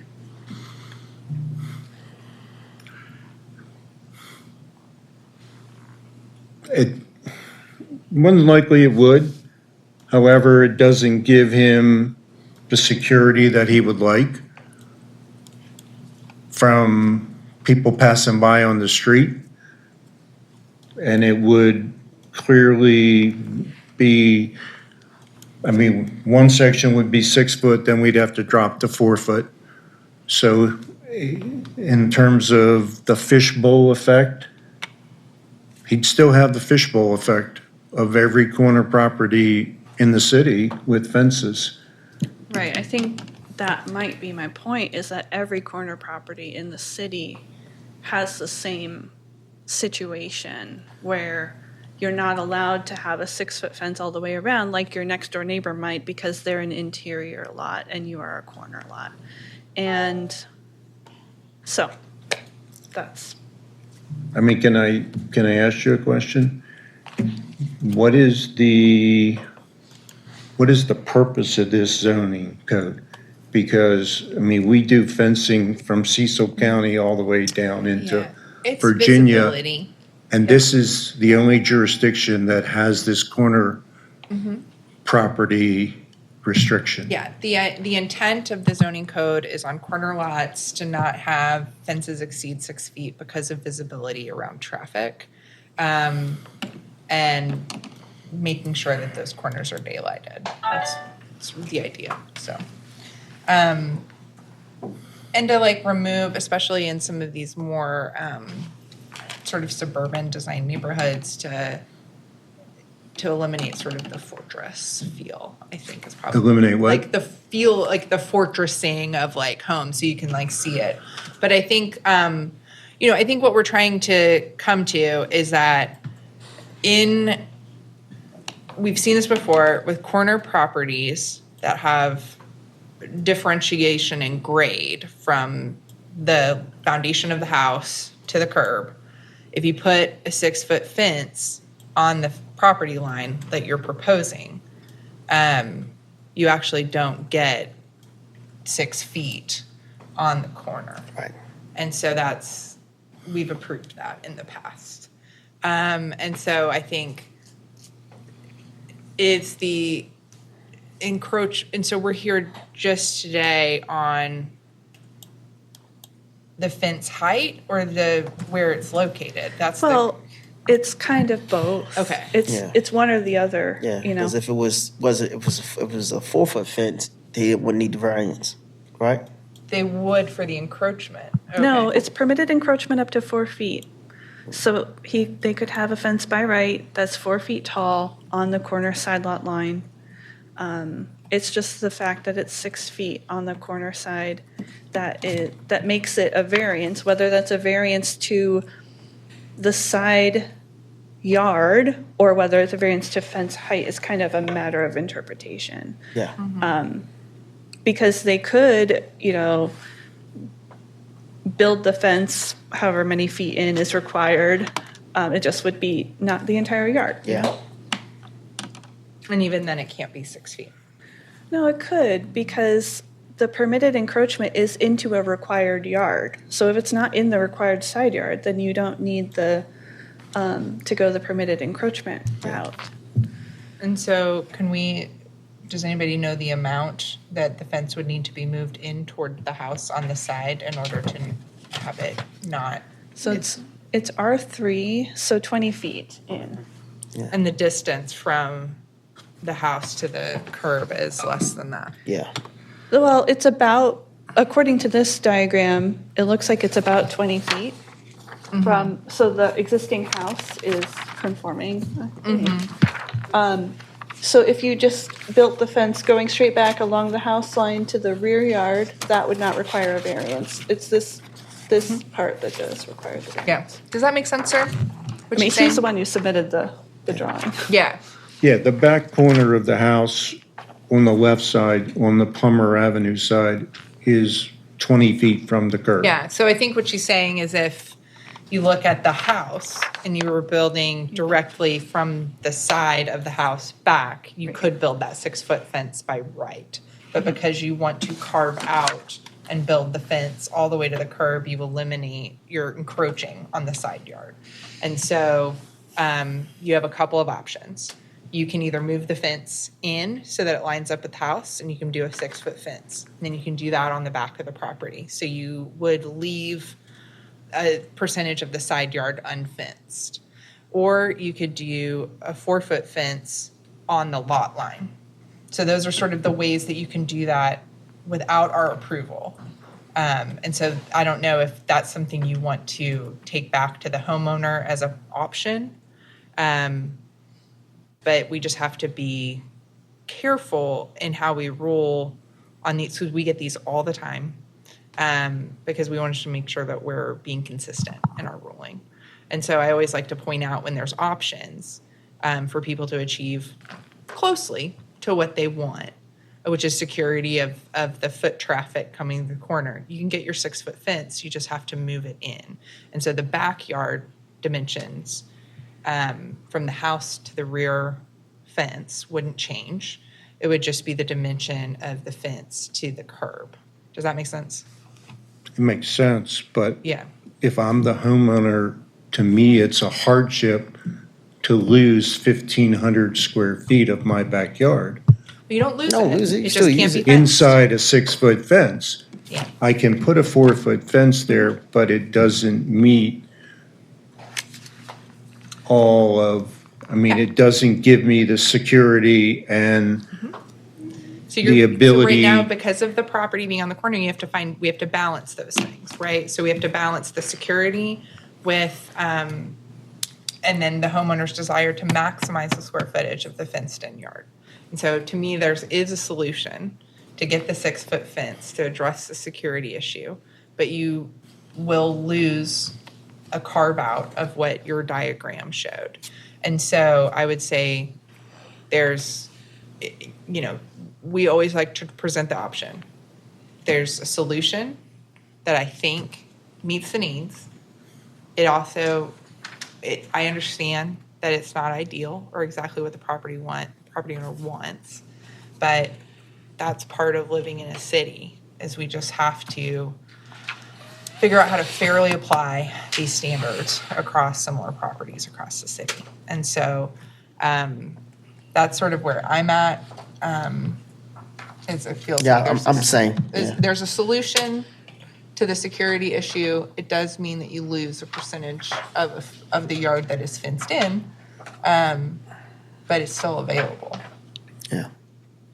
Unless you can show us some unique characteristic that requires you to have the 6-foot fence And as that's opposed the to a 4. property being peculiar against all the other properties nearby. And it sounds, and just in looking at the diagrams and looking at the pictures, it looks similar to the other corner lots in the neighborhood. And so that's what we also have to define, is that, is this house so different or has, designed in a way, or the lot is different that makes this need have to exist. And since the property itself is very similar to other corner lots in the neighborhood, it's been, so far, I have not heard anything that says this property is peculiar to other similar properties in the neighborhood. Just for my edification and for our company's edification, what would connote peculiarity? Well, that's on the applicant to define. Well, I mean, I've been doing this 25 years, and peculiarity is virtually impossible unless the lot is so small or the lot just, the backyard goes straight down. Yeah. That requirement is almost impossible to meet. Yeah. Well, the in point most of variance is that circumstances. the point of variances is that they're supposed to be rare, right? So Right. Intended to be if that way. if the issue then it seems to be, if you dislike it, is the zoning provision itself, and that can be changed by contacting the local council person and asking the city council to change that provision of the zoning code. But the reason we have variances from the zoning code is they're supposed to be rare, or there would be no point for a zoning code at all. I mean, we talked earlier about traffic. I mean, this fence is so far back from the corner, there is no visibility issue whatsoever. I think we're sort of coming up against, so far I haven't seen any evidence that this property is peculiar compared to other properties in the neighborhood. It also seems like you can achieve the goal of security of the property, not all, but the majority of the property, by moving the fence in, and you would be able to do that by right. And that's another thing that we try to put, try to direct people towards, of like, there's a way to achieve what you want to achieve without having to come before the BMCA and get a variance. And to the chair's point, it has to be, we have this high threshold that's difficult to clear, because variances should be difficult to clear. You know what I mean? Like, that's, the code exists. If you're unhappy with the code, that's a legislative fix. You can go to your council person. We just have to make our decision based on the law as it exists. And I understand that. Yeah. And when I started reading this, I mean, we've done this 30 times on the old board, Yeah. per se.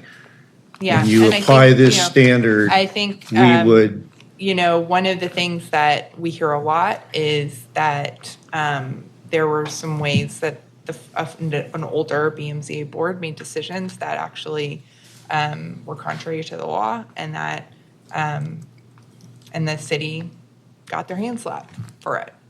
And so therefore we are extra, I don't know what I'm trying to say. Following the law. We're following the law. And and if they didn't follow the law before, I can't, that was contested in court, and guess what? Judge said, follow the law better. And here we are today, trying to do that. So I think there seems to be some options here. for the property Yeah. owner. I mean, we, as a company, we advise people not to do variances in other jurisdictions because we know it's virtually impossible. Yeah. When I see the property, I can tell there's absolutely nothing unique, and I'm not going to be able to argue a case. And we would advise them against it. Mhm. Like I said, this is the first time we've come up against this different standard. Yeah. And I'm not trying to. Yeah, no. I wish I could I think- define uniqueness of this Yeah. property. We wish we could. Trust me, we try. But you know, sometimes It's not slanted enough. It is what it is. Sometimes, you know, I think there's a solution to address the safety of the property, but it does mean that the fence has to move or either change in height. And so, I understand your frustration with sometimes it's inconsistent or it could be more difficult in the city than sometimes building similar fences in the county. We all have to operate under the zoning laws of our specific jurisdiction. Experienced fence builders, we see them here all the time. Longstanding companies, we tell them the same thing. So I think that's where I'm at. So Yeah. I'm a no. I'm also a no. I vote no. And I'm also a no. Thank you. Thank you. All right, we can Thank be off you. the record for the day. Thank you.